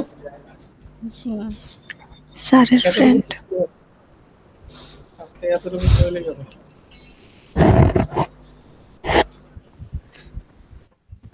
বুঝতে পারছি? জি ভাইয়া। কনস্ট্রাক্টরও দেখে ফেলছি, শাকিল যেটা বলতেছিল, বাট কনস্ট্রাক্টরটা আমরা পরে আবার দেখবো না, সমস্যা নেই। তো ক্লাস এবং অবজেক্ট এবং এই পর্যন্ত থাকলেই হবে। কোডার এটা পুশ করতেছি না, কারণ এটা অলরেডি এখানে আছেই। তোমরা যদি প্র্যাকটিস করতে চাও এখান থেকে করো, ঠিক আছে? ঠিক আছে। আচ্ছা, এখানে আচ্ছা একটা ভাইয়া। বিষয়, কিওয়ার্ড দেওয়া আছে, পাবলিক দেওয়া আছে এখানে, আমি এখানে পাবলিক দেই নাই, ঠিক আছে? ওটাই। পাবলিক না দিলে ডিফল্ট ভাবে সে পাবলিক ধরে নেয়। আমরা ওই যে অ্যাক্সেস মডিফায়ার জিনিসটা দেখলাম না, হুম। জি ভাই। এই যে পাবলিক, প্রাইভেট এবং প্রোটেক্টেড, এইগুলো এটা আগে ডিফাইন করে দিতে হয়। যদি কিছু না দেই তাহলে ডিফল্ট ভাবে পাবলিক থাকে। যেহেতু ডিফল্ট পাবলিক থাকে, আমি জাস্ট একটা ফাংশন, সিম্পল ফাংশন কল করার মতো করে করছি, যাতে তোমাদের বুঝতে একটু সুবিধা হয়। পরে আবার বলবো যে পাবলিক কই থেকে আসলো, এটা অ্যাক্সেস মডিফায়ারে গেলে পরে বুঝতে পারবো, ঠিক আছে? আজকে কোনো কোশ্চেন থাকলে জিজ্ঞাসা করতে পারো, নাহলে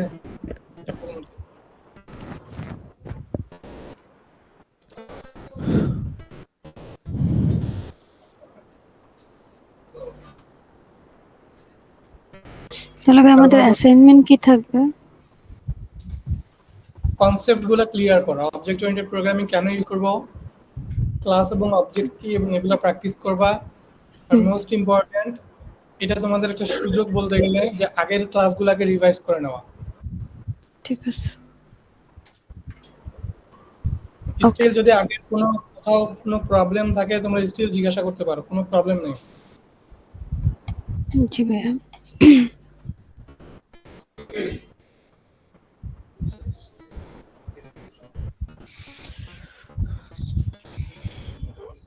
শাকিল বুঝতে পারতেছে?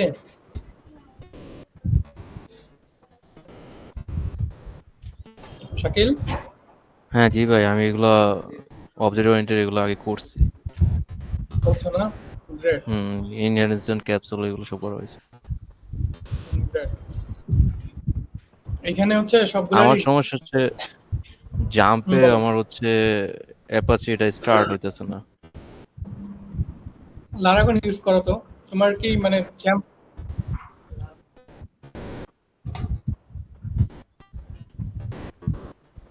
লারাগনে অনেক কম প্রবলেম করে।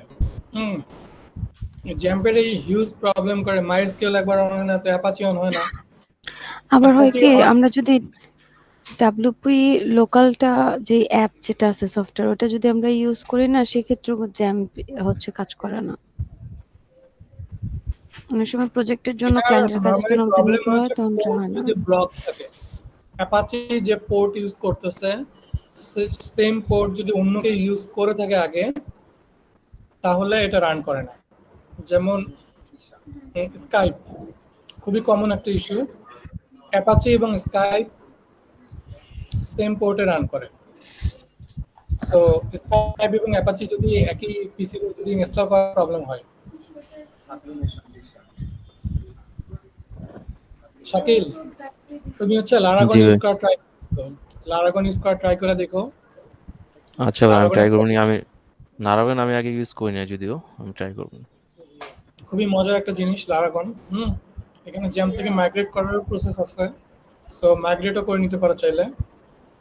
এখানে ওদের ডকুমেন্টেশনই দেওয়া আছে, জাস্ট ডাউনলোড করে ইনস্টল করবা, দ্যাটস ইট। ওইখান থেকে তুমি নিজেই প্রজেক্ট তৈরি করে নিতে পারবা, ঠিক আছে? আচ্ছা ঠিক জ্যাম্পে আছে। যেরকম হচ্ছে তোমার ওই এইচটি ডক্স এর ভিতরে গিয়ে ওয়ার্ডপ্রেস প্রজেক্ট সেটআপ করতে হয়, লারাগনে তাও করা লাগে না। ওদের বিল্ট ইন হচ্ছে টেমপ্লেট দেওয়াই থাকে। তুমি কি লারাভেলের প্রজেক্ট সেটআপ করবা নাকি ওয়ার্ডপ্রেস এর নাকি র পিএইচপি এর, সবই টেমপ্লেট ওদের দেওয়া থাকে।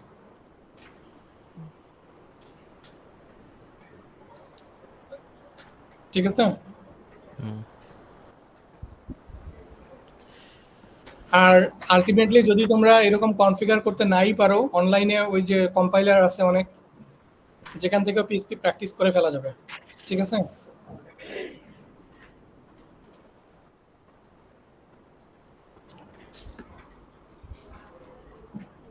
এই যে এরকম কি বেশ কিছু সাইট আছে যেখানে জাস্ট ডিরেক্টলি তুমি পিএইচপি লিখতে পারবা। ইভেন এখানে ভিএস কোডের মতো হচ্ছে তোমার ফাইল ম্যানেজিং সিস্টেম থেকে শুরু করে এভরিথিং করা যায়।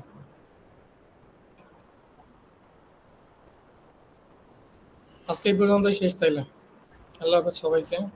ওকে ভাই, আসসালামু আলাইকুম। ওয়ালাইকুম আসসালাম ওয়া রাহমাতুল্লাহ।